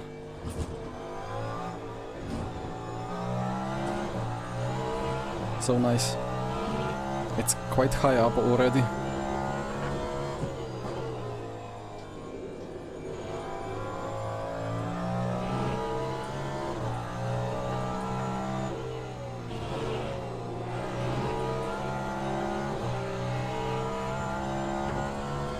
And now we will have the unhappy hour where Tertre Rouge apex will be same color as surface of the sun. But let's see how LMU handles the road reflections.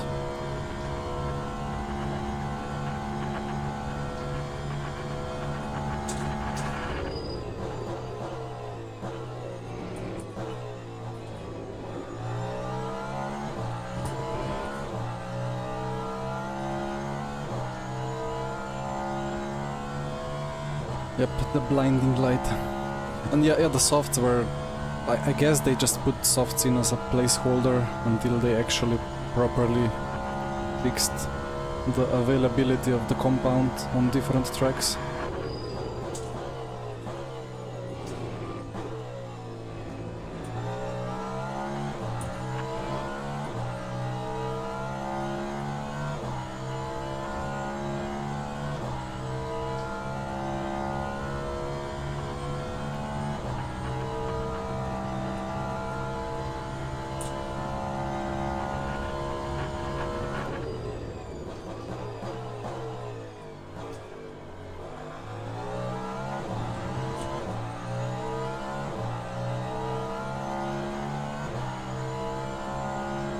And now I will carefully need to monitor the track temp as it slowly rises,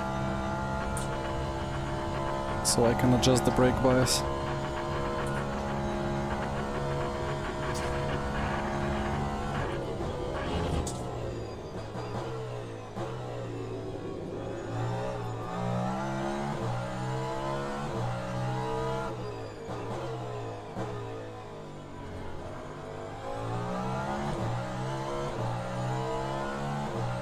I don't think Porsche is quicker than the rest, to be honest. I think Ferrari... I don't know, like it depends on the setup. Like, on the work that I have done, Ferrari and Porsche were quite close together in quali, with Ferrari maybe having a little bit of edge.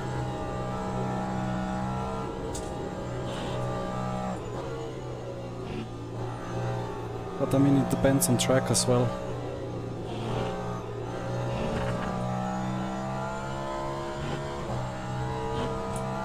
And the Cadillac can beat them, like my fastest lap was actually with Cadillac, but I did spend quite some time on it yesterday. Actually no, today, yeah, I spent like 3 hours on it, or 4 hours today. And I went from zero with the setup. Yesterday I just drove Porsche and Ferrari, but I already had base setups for them.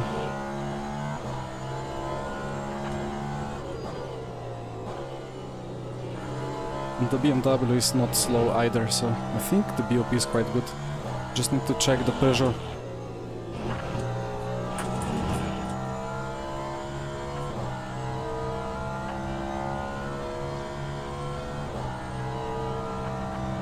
Yeah, I can imagine Cadillac being very good at Bahrain, because the stopping is really good on it.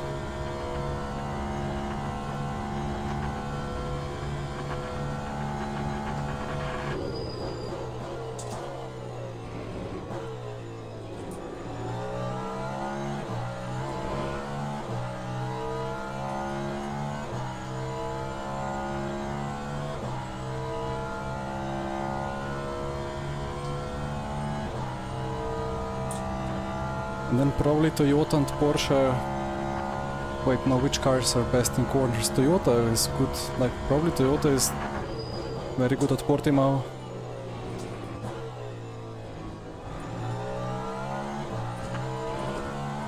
But Ferrari is very good in high speed. Wait, Portimao does not really have high speed, right? It's such an interesting track. Because all the high speed is flat out.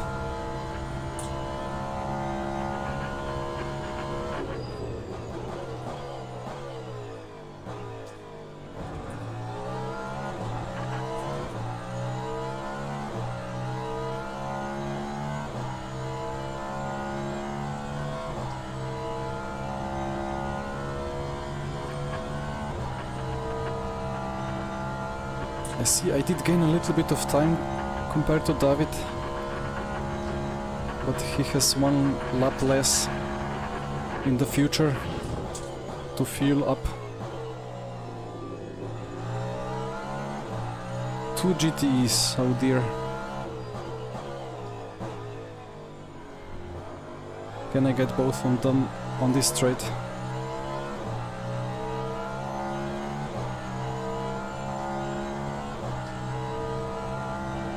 Yeah, should be doable.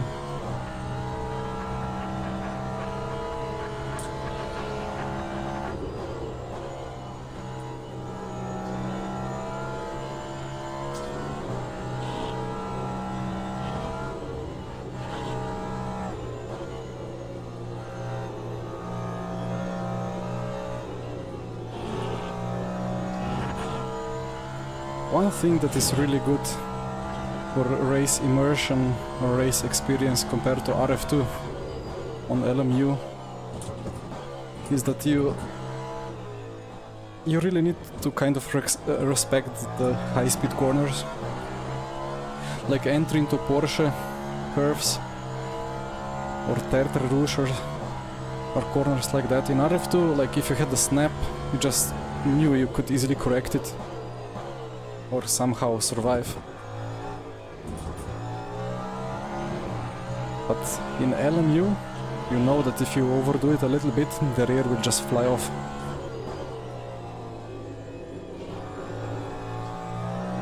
And that then makes the whole driving experience a lot more realistic.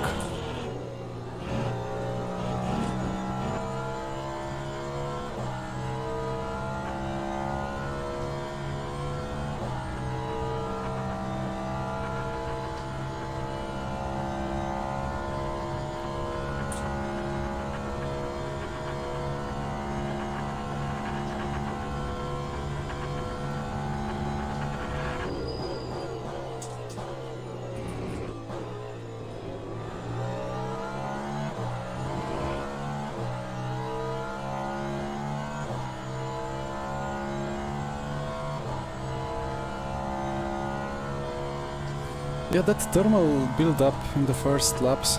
I mean, I don't know how it is on other tracks, because like at Le Mans, when you were going fast on the straight, if the track temp is high enough, then after half a lap the tires will be hot, and most of temperature build-up will happen on a straight, just because how the tire physics is.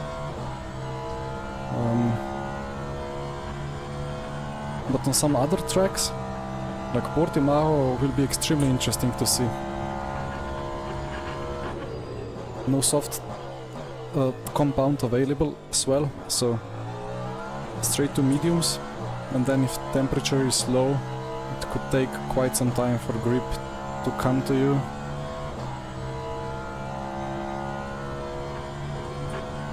Ah yeah, the blankets, yeah, of course. I have to update myself on all the rules. I don't know half of the stuff.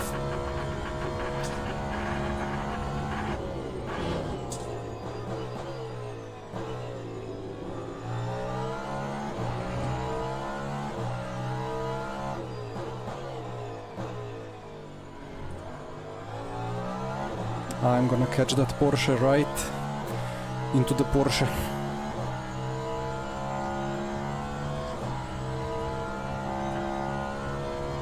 Around the inside or around the outside?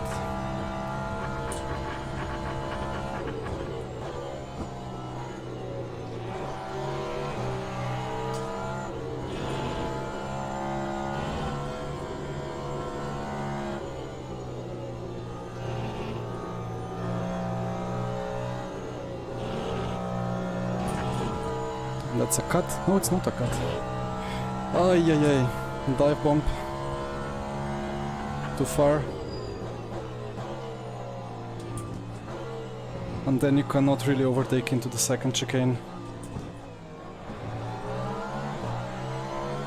And a second is gone.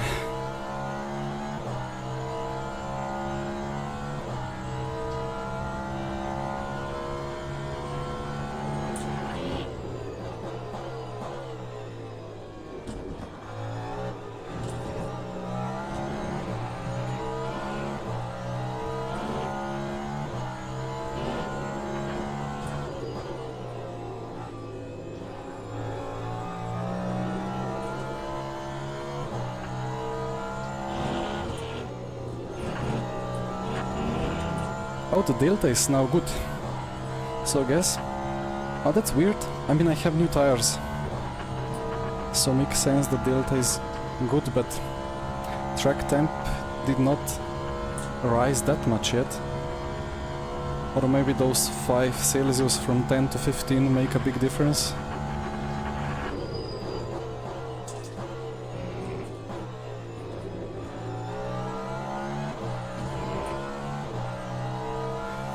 And now the big challenge is that some braking zones will become shorter and shorter, and I will need to be brave enough to keep braking later and later. About the Porsche sound, that actually made me remember, I saw some people complaining about unavailability of a setting for the opponent sounds. Like there is in RF2 that you can make opponents louder or quieter, but to be honest, I always feel like they are spot on already, so no setting is needed.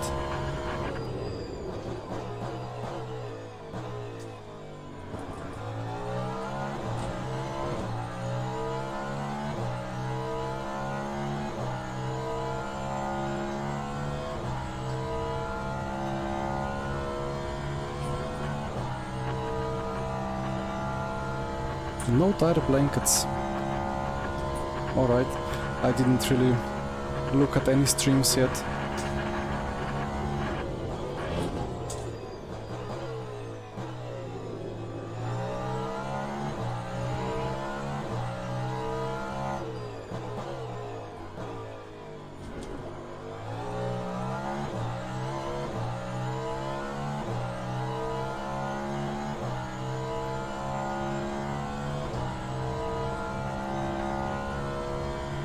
Forza I'm not running on CDA, I have my own setup.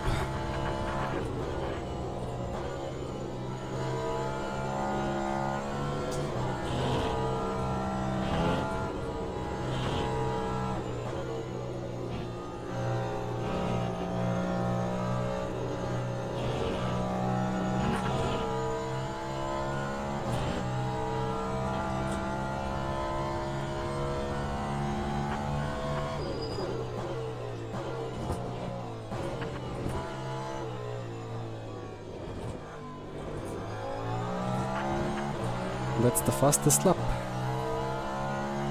with the purple S3. So temperature, those 5 Celsius did something.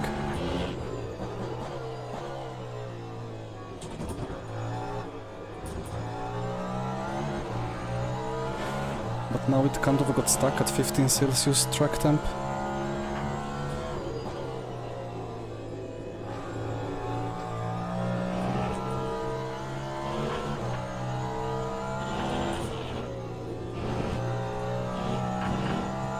So hard to see the apex there.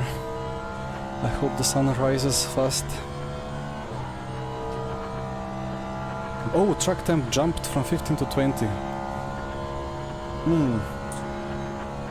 I hope that's not how it actually works. I hope that's just a HUD limitation.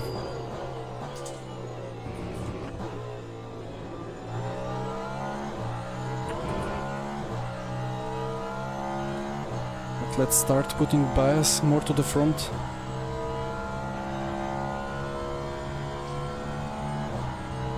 Yeah, I did Ferrari and Porsche setups for Himo. Or is it Haimo?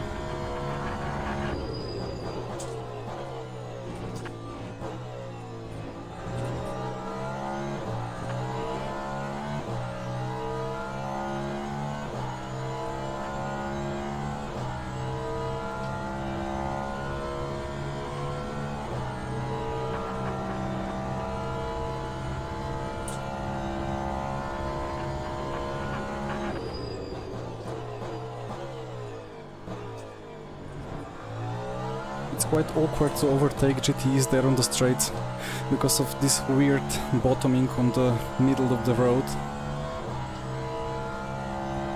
You can hear it, and actually the delta gets worse. Like here as well, kind of. Actually not here, it's bottoming everywhere.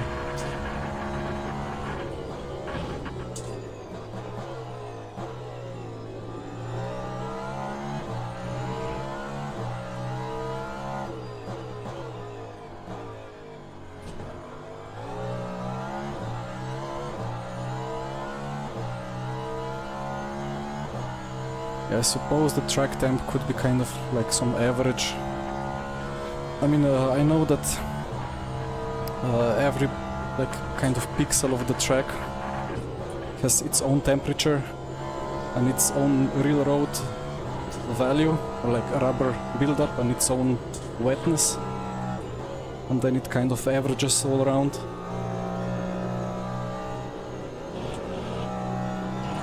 Just not sure how big those pixels are.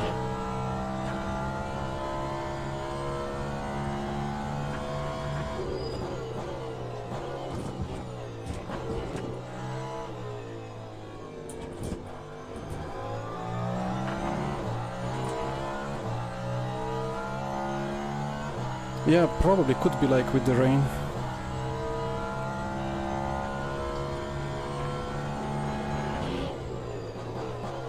Although that's a bit weird because like you cannot really measure the rain like you can measure temperature.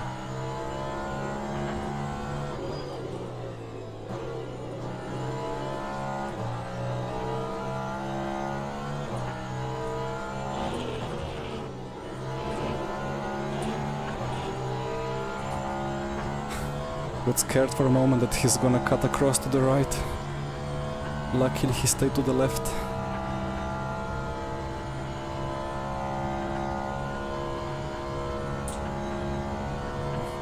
No idea, I mean, I don't know how exactly this real road system works. From what I have heard,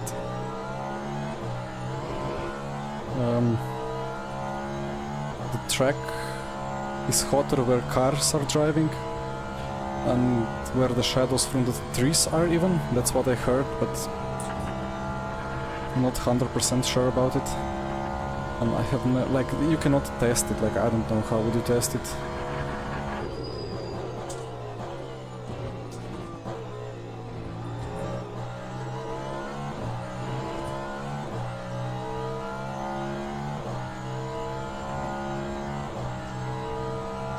I messed up that chicane and now I'm gonna get stuck behind the car maybe. Or am I close enough? I'm close enough.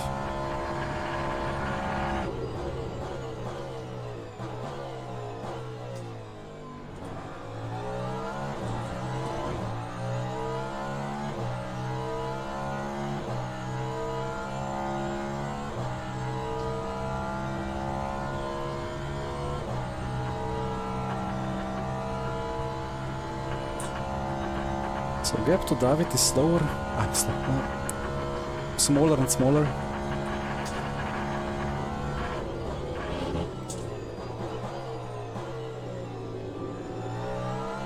I wonder if he was very unlucky with traffic.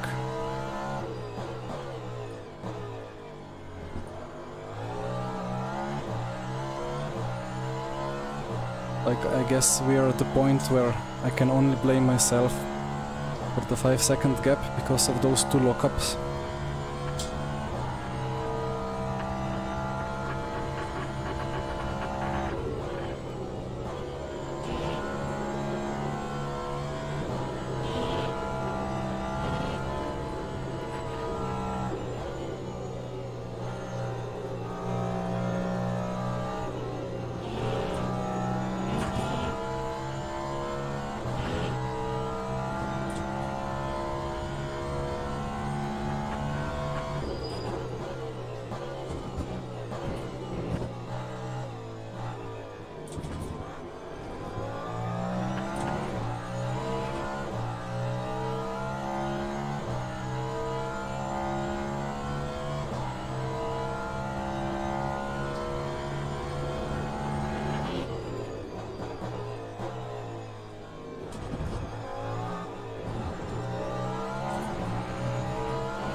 the track limits are so strict on the left apex, but almost non-existent on the right apex.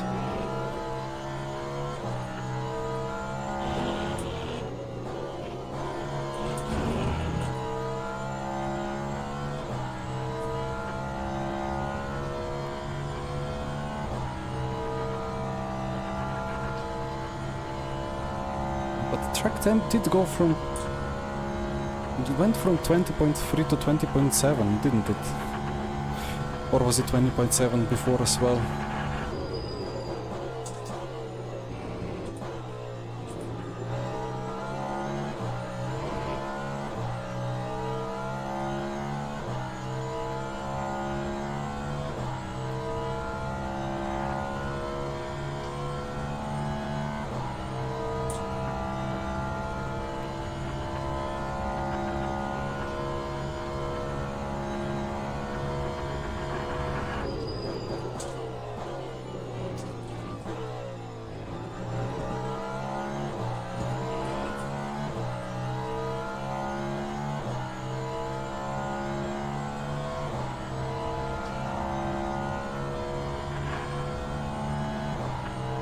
Maybe the Cadillac is better in high temps and Porsche at low temps.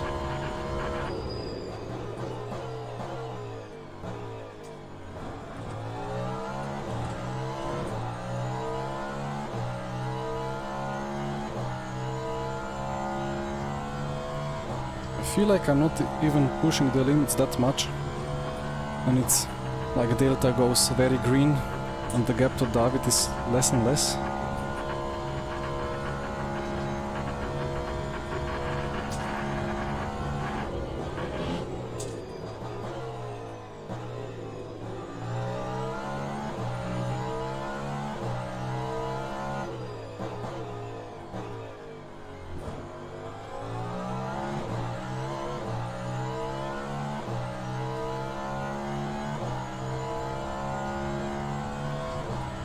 But maybe he's trying to go for 12 laps and I'm going for 11.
That was very good ground clearance there.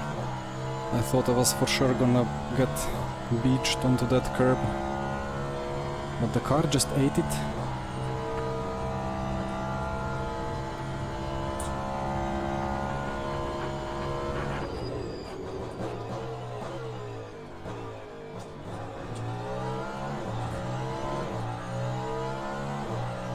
I'm getting stuck behind that LMP2.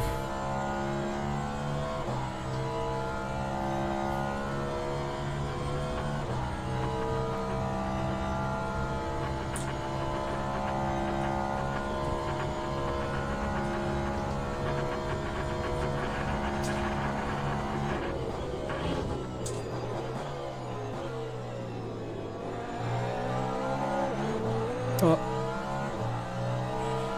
Did he lift?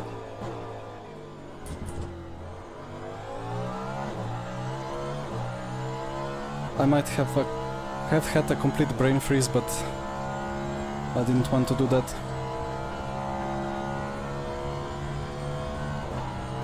It seemed like he was about to go to the left or something, I don't know. Or maybe I expected him to stay on the right. And then it all went wrong, but I guess he avoided the wall, so no big damage done. But sorry about that.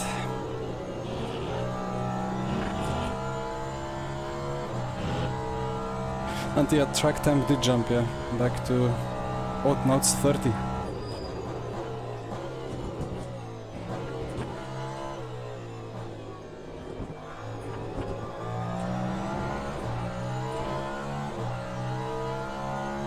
And the lap times are going crazy. The tires liking the temps.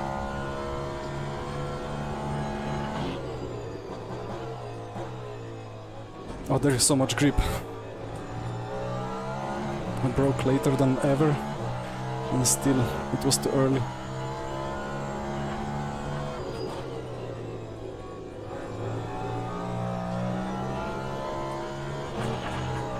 Oi oi oi.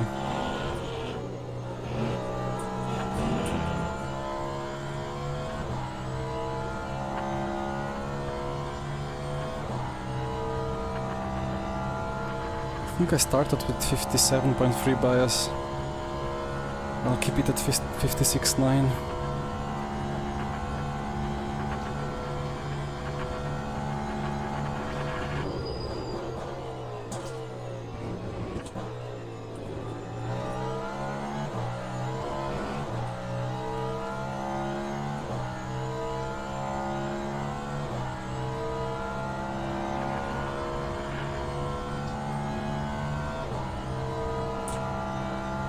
Maybe it is in fact, yeah, times acceleration is times 10. Could be.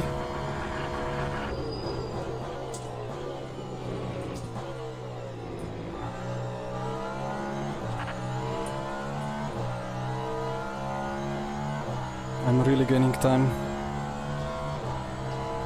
That was like a second per lap. But he can go 2 laps longer than me, probably.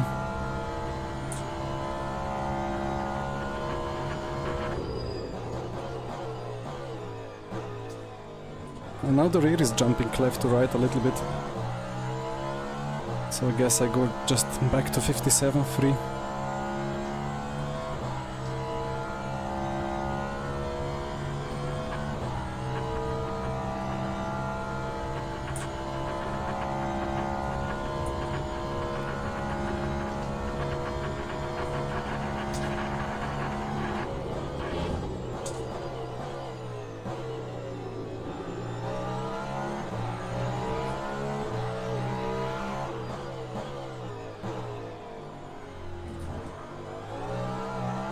That smoke must have been from David.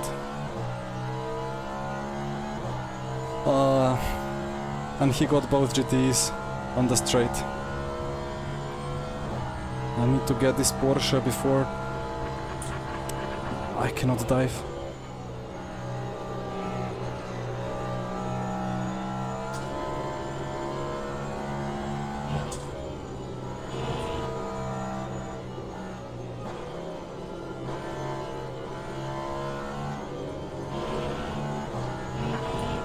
I lost a second. Even more than a second.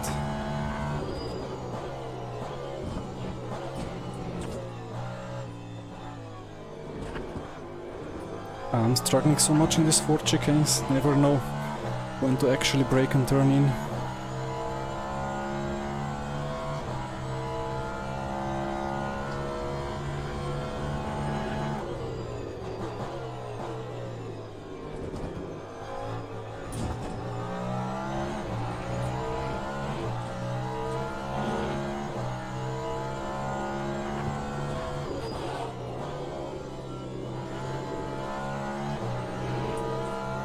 a little bit of a lockup.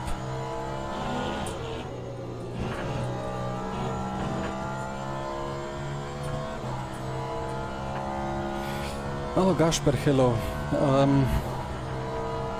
I think I get some FFB. Like, I thought I could feel a little bit of the limit of grip, especially in the night conditions, where the breaking point was much earlier.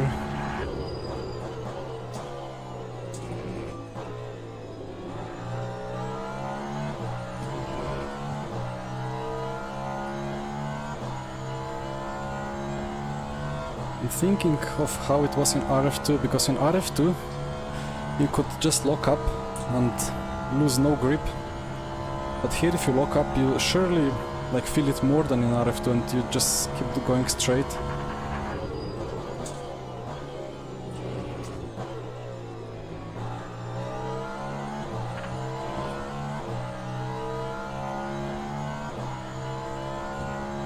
But I guess it would need to add, they would need to add some, how to say, canned effects to amplify it.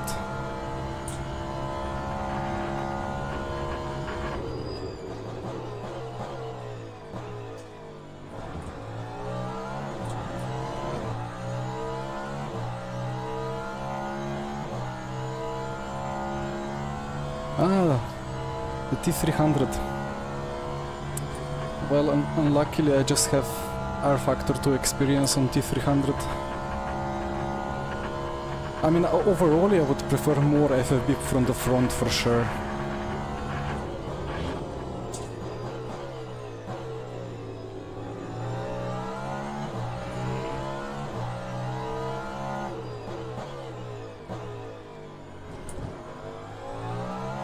But then compared to driving iRacing, like I did quite a lot of Cadillac hypercar 2 months ago in iRacing, and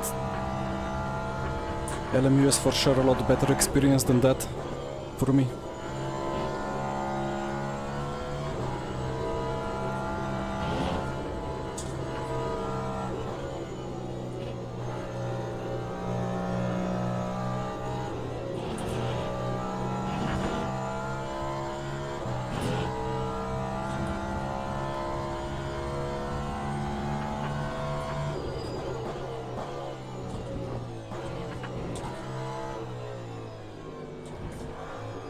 That was spot on. 24-3, wow.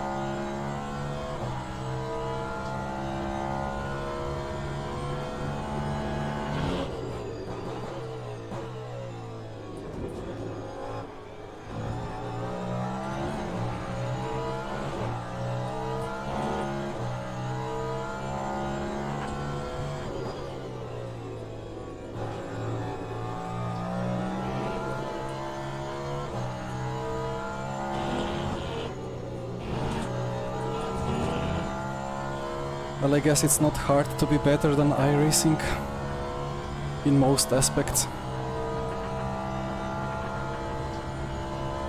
If only the player base was not used to just driving iRacing.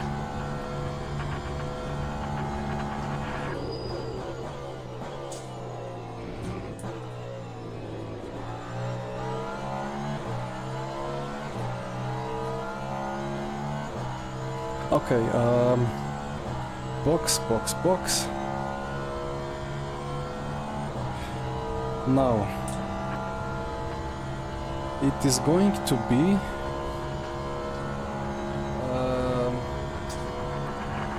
41 lap race.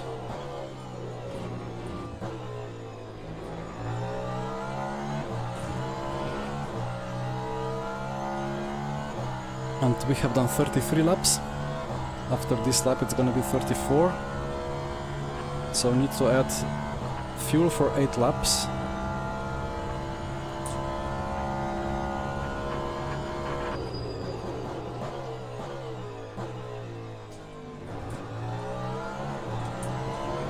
I can more or less trust this HUD calculator. So 7, is it 7 or 8? That's a great question. Should be 7.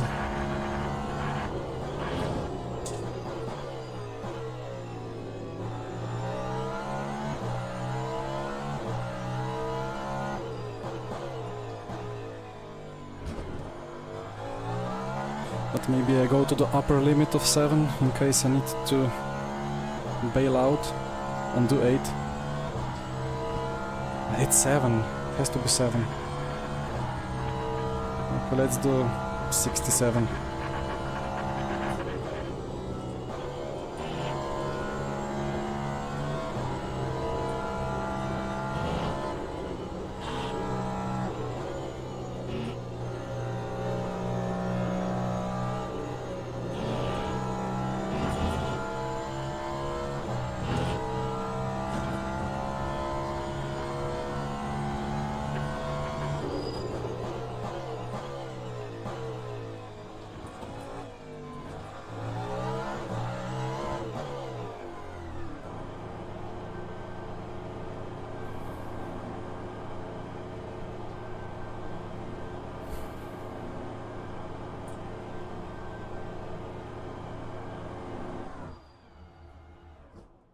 And now I actually forgot if it adds or if that's how much I exit the pits with.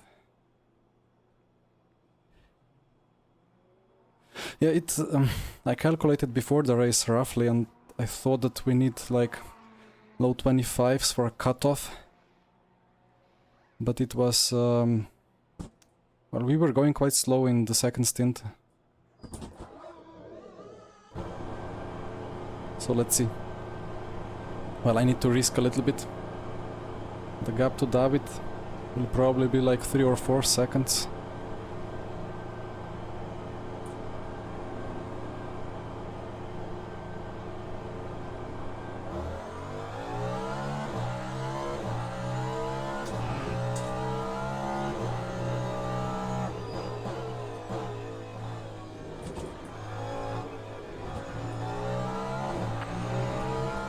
That hypercar behind is probably lap down.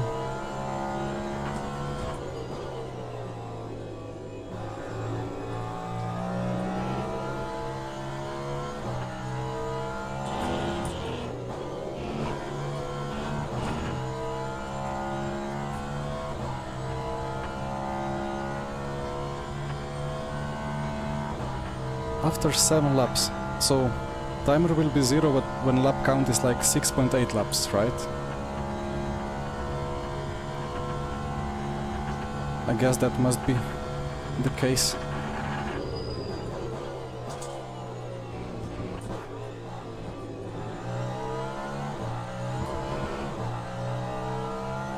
Alright, thank you, Gary.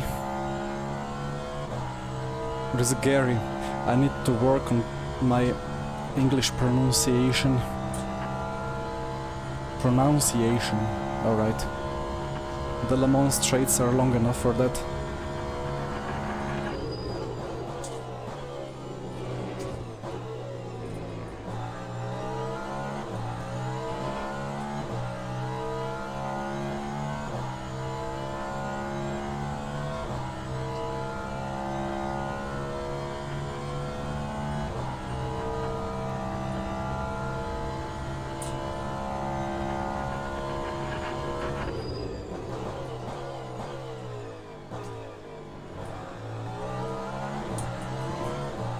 I did feel the extra 60 liters there. I thought it would be a bit easier to make it to the apex.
So David is in fact indeed 2 laps longer.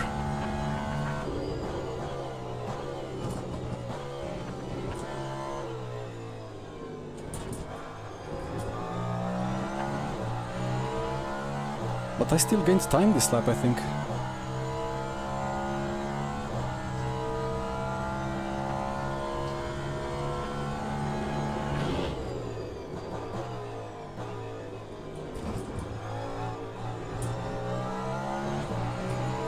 I think I'm hitting my camera with my elbow. I hope I have not moved it too much to the left.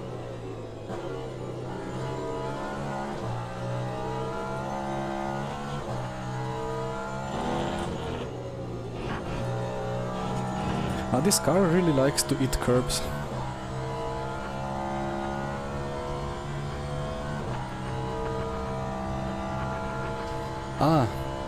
Jeroen, 1451 gram.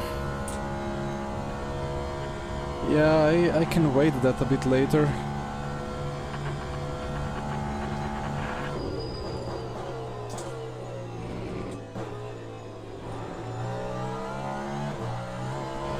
But at Maastricht it was not the easiest thing for me to do, to hold it with one hand.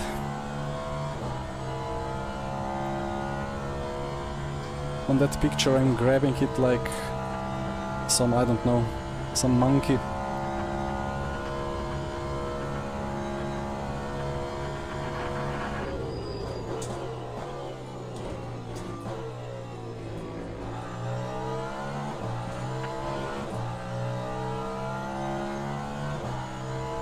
Camera's good, thank you. I have tightened it quite well, but because it's not like fixed, but it's like just holding with friction, it can move.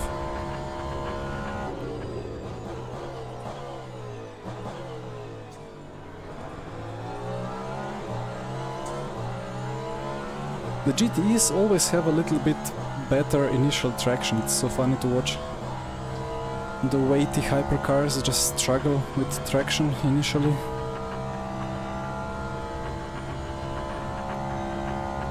Yeah, DAS system, of course.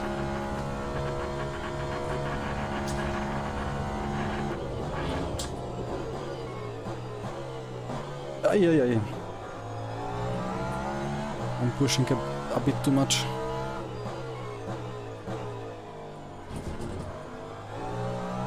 But I have a distant dream of emerging out into the lead after David's pit stop. Let's see how that works.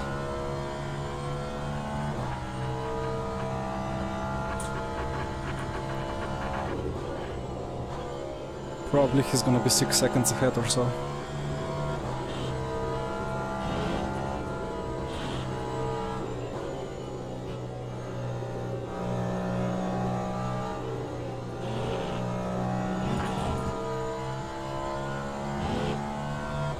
Not a cut. Interesting.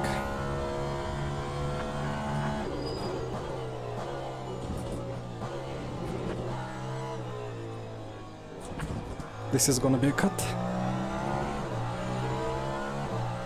David is already exiting. 5 seconds. Okay.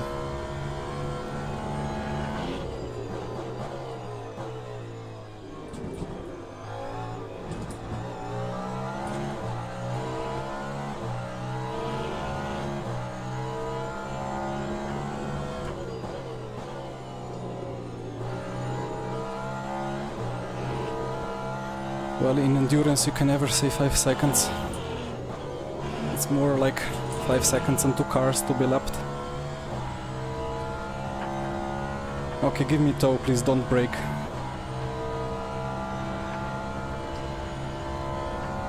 Well, now maybe before the chicane do brake out of the lane and I need to overtake him.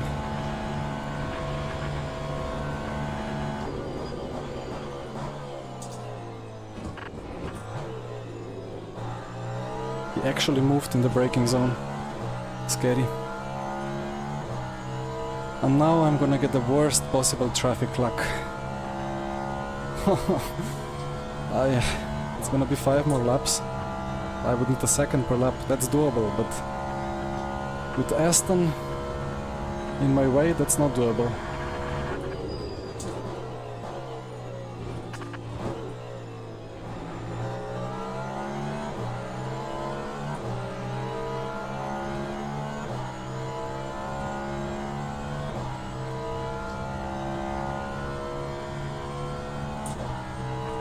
And I assume I will have to overtake that Ferrari also, or the Porsche, or whatever that is ahead into the Indy King.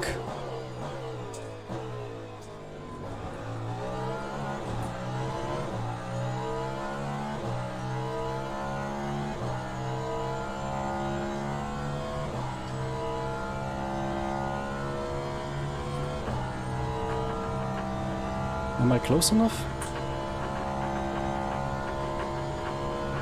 Yes, I am.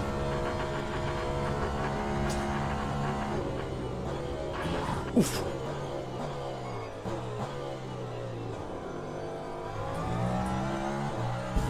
Still alive.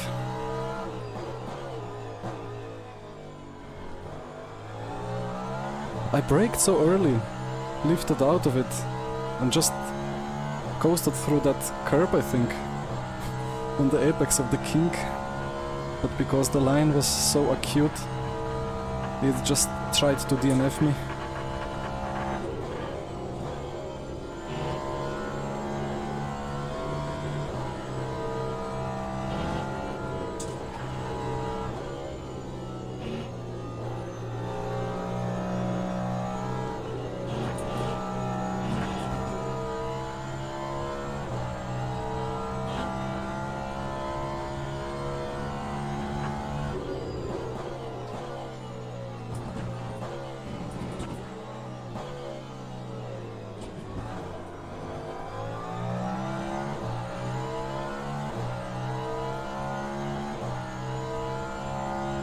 Yeah, 4 laps, 5 seconds.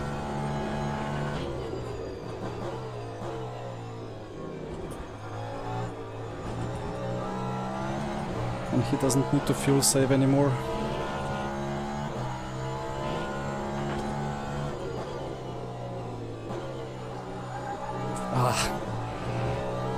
Understeer and then I downshift and it oversteers. And that's actually beautiful, because in RF2 you could just play with gearbox, downshift like crazy to induce rotation, which is unrealistic, and here it works more like in real life. And yeah, Gary, about the Indianapolis curb, yeah, exactly. And that King, somehow we need to hit it here to stabilize the car, like in the correct angle and so on. And if you avoid it, it's gonna be less stable. I just don't understand.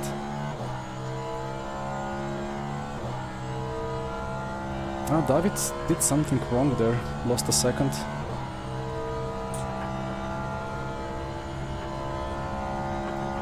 Maybe he underfueled? No, he's not lifting coasting much.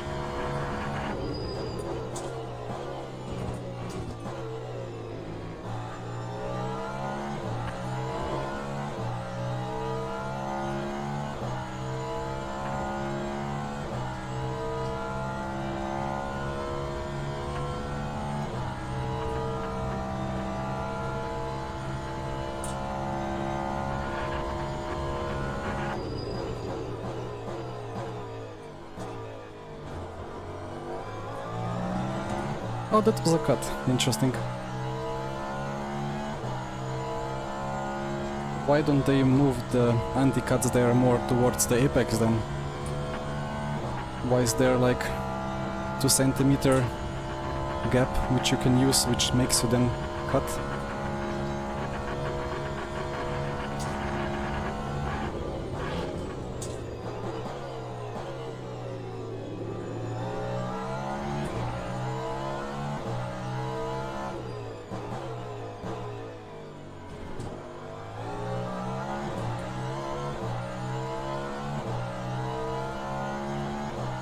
Let's see if David is getting stuck.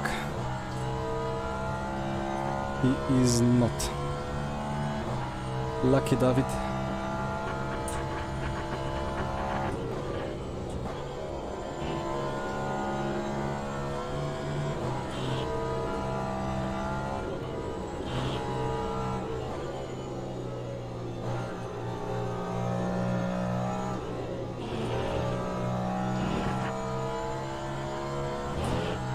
Let me go.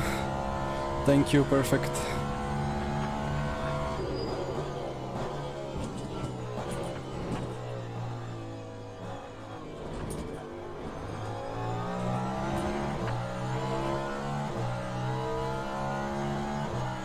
Relapse, 3.3 seconds.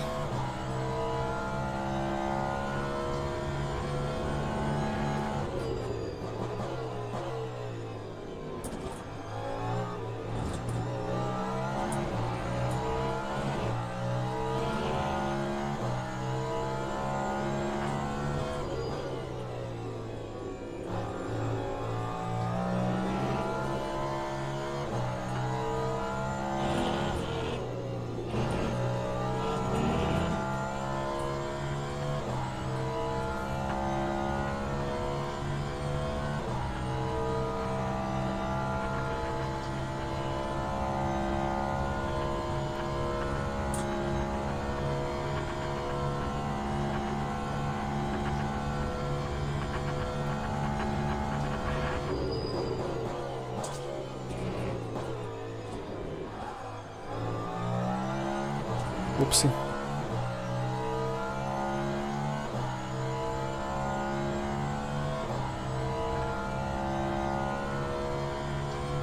Several GTEs ahead. I will need some luck there with them. David will get them all on the straight.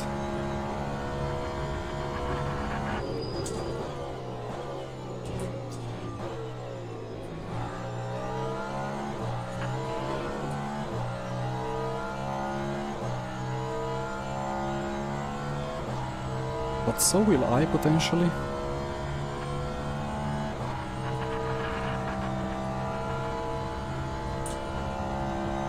Yeah, plan F for fastest lap.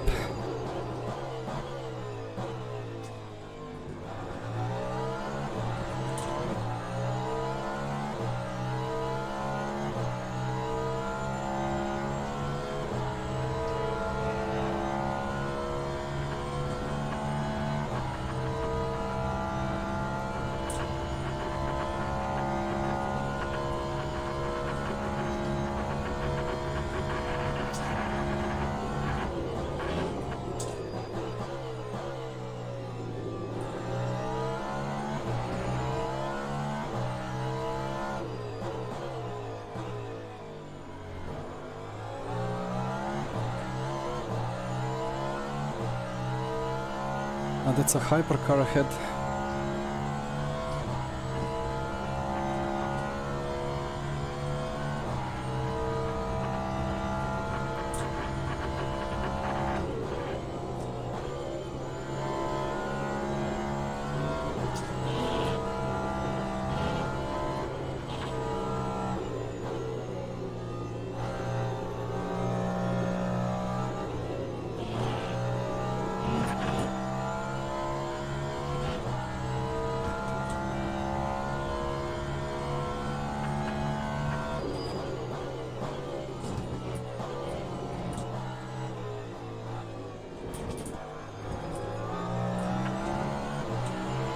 Ooh, half a second gained.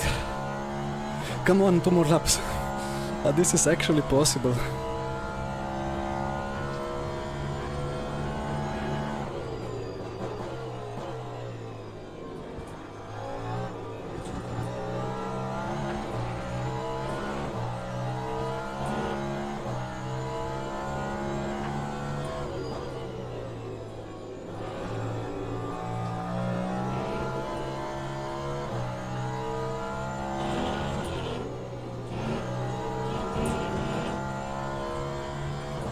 He's getting the toe, but around the long way.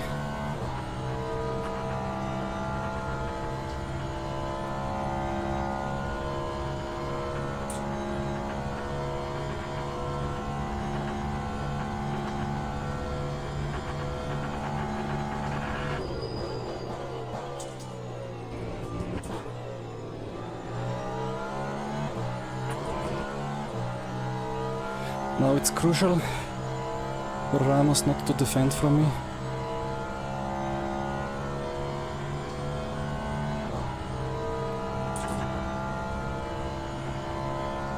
Oh, hello Jasper. No, don't defend. Okay. Don't crash me. Okay. All good. Interestingly enough, the motor map 20 is not low enough anymore. Battery used to fill with 20, now I need 10 not to burn it completely.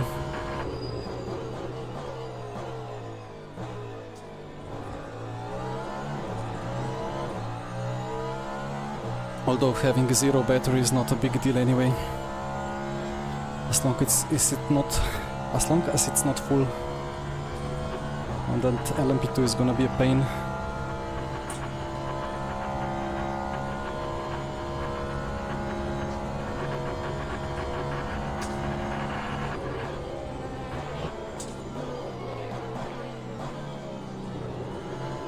Sorry, I'm gonna have to squeeze you a bit.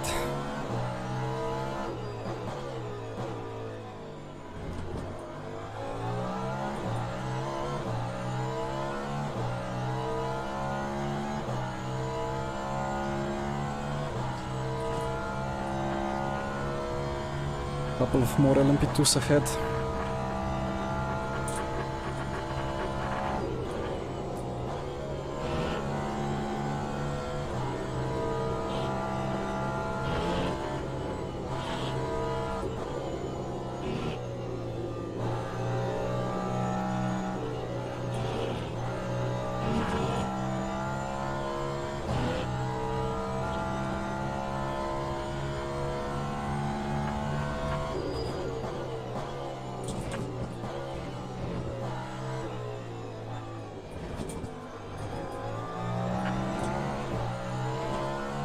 A little bit of a cut. Yeah. Let's see what happens with that P2.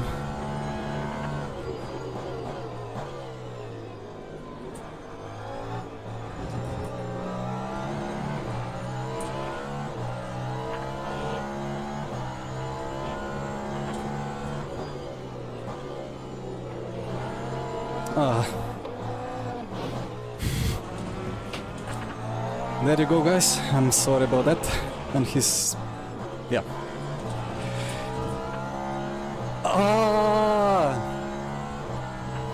Well, traffic gives, traffic takes away. I could just ram into him, but... like... there was nothing I could have done there unless ramming him, because he didn't know where to put his car at all. And then we kept being in the same bit of the road. And if I floored it and tried to go around him, I had a good chance of getting killed. Why does every time something happen? So unlucky. Would have been a great fight.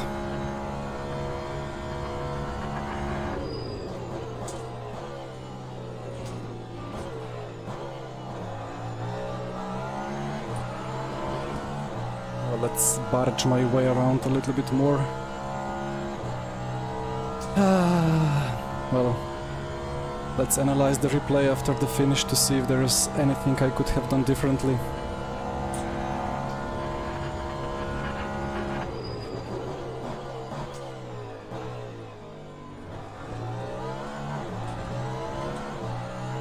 I just wish people would like look at some numbers here or there or whenever and see that it's last lap and that P1 and P2 are coming behind and that you have nobody ahead or behind who are you battling with, so just move over. Like, it's better for you because you will be able to see a nice race afterwards. Like, you will be able to check my stream and you will see a nice battle, like out of this curve here or into Indianapolis. We would go side by side, and here we would still be side by side. And I would be on the right, David would be in the left, and we would side draft. And then we would crash into Porsche curves, both into the wall, engine dead. And it would be a great addition to your evening, but no. The guy had to brake in the middle of the road. Anyway, end of crying.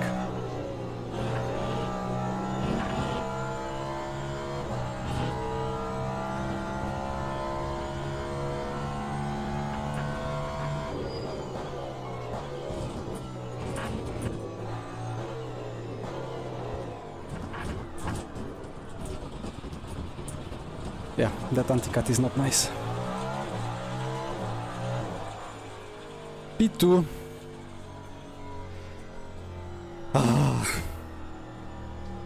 Sorry, I'm having to make a couple of weird sounds, otherwise I'll become angry.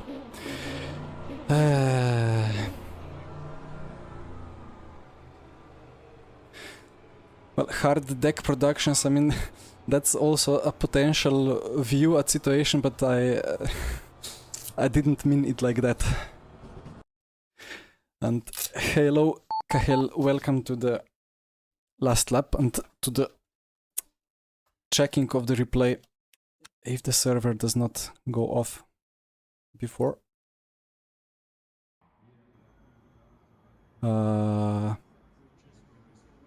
Is this supposed to be working?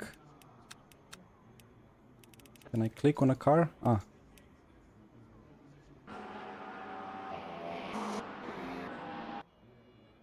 What?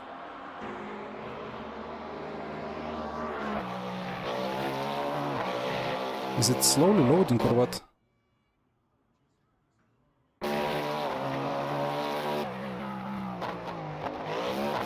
I forgot the donuts. I forgot them again. But there is not enough time, you know. You cross the line, there is 20 seconds to go.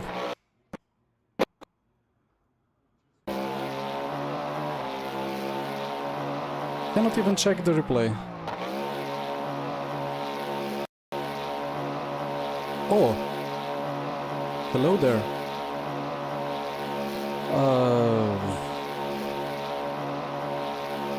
I wanted to check replay, but it did.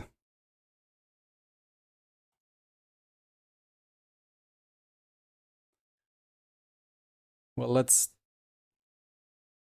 Oh, that's taking a long time to send it. I'll just quickly try to relaunch it and see if I actually have replay saved. It would be a temp file. Otherwise, I can just check in my stream. Congrats, David.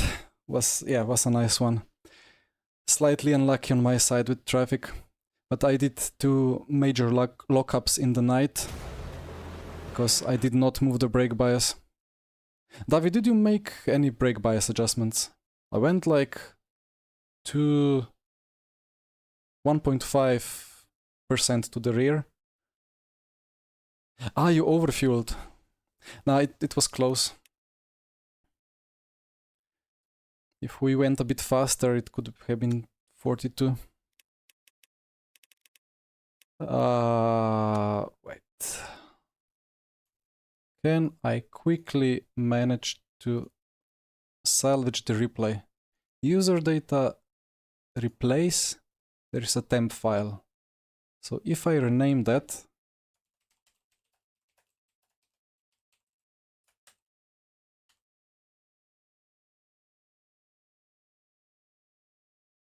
and call it like that, and I go to replace. No, it's not gonna see it. What if I go into there and out again?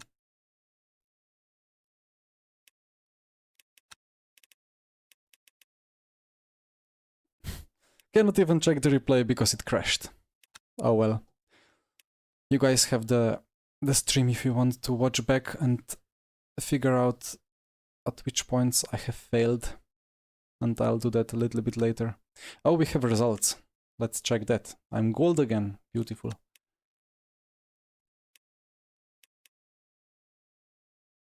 Wait, no, that's the wrong one. Eh? Is 8th of June? No, that was the old one.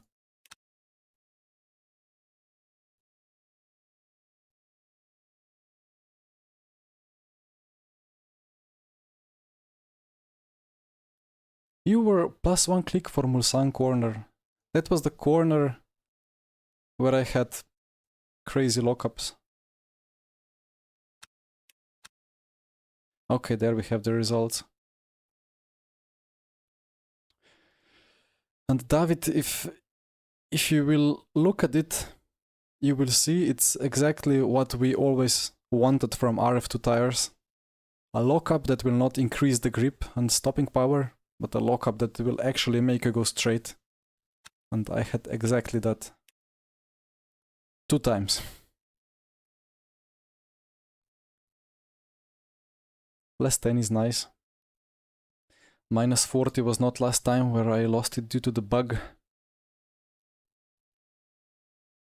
It is a caddy problem, I think. Yeah, I could not unlock it. It reminded me of how iRacing is.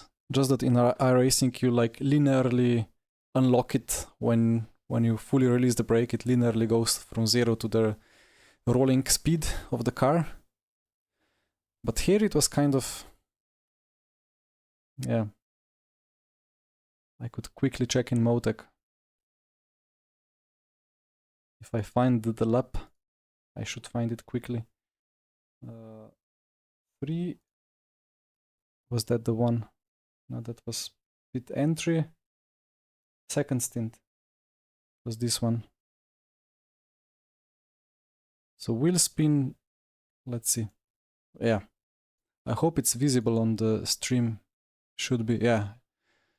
That's wheel speed front right. Locks up. Where is my brake position? Hello?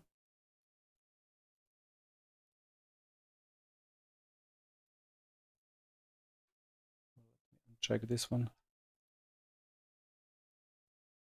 So I go on brake.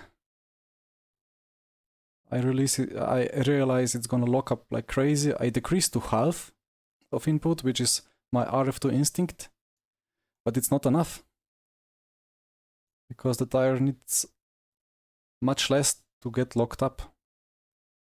And then I realize I'm going straight.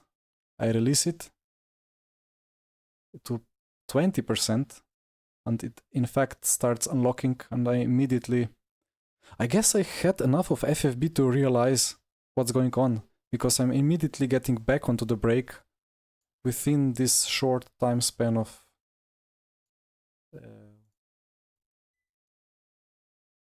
13.48. Inside 2/10 I had enough FFB to realize that I can go back on the brake and actually stop the car.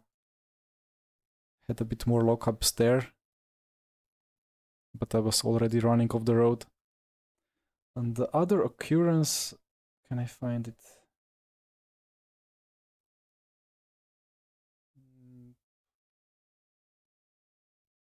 Bear with me. It's not this one. It's this one. This one was not as massive, but I guess I learned and went off brake even earlier, even more, but even 40% was not enough. Well, just a little bit. But and again, I realize I need to release it more. I immediately start feeling that the grip is coming back, and I can start braking without consciously like knowing.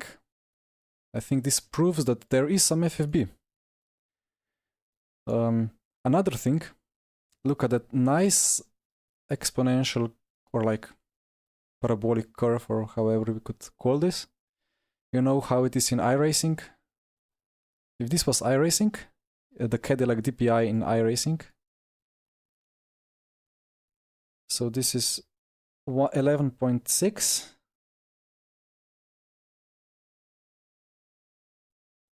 And this is 13.6. So in iRacing, this returning of the rotation would be like straight line like this. And my track map would not be like this, but it would go like straight into the wall. And until I see iRacing being able to reproduce lockups like something as basic as that, and unlocking of the tire, I cannot take it seriously. Maybe the Cadillac on iRacing is worse than average car, but I don't know. I cannot respect it on the same level as LMU. Anyway, thank you guys for watching. Sorry for the last lap. Sorry for never delivering that final overtake. It's always either too easy race or something goes wrong and I cannot make it. But well, next race is another chance. And until then, thank you for watching. Have a nice rest of the evening. Bye bye.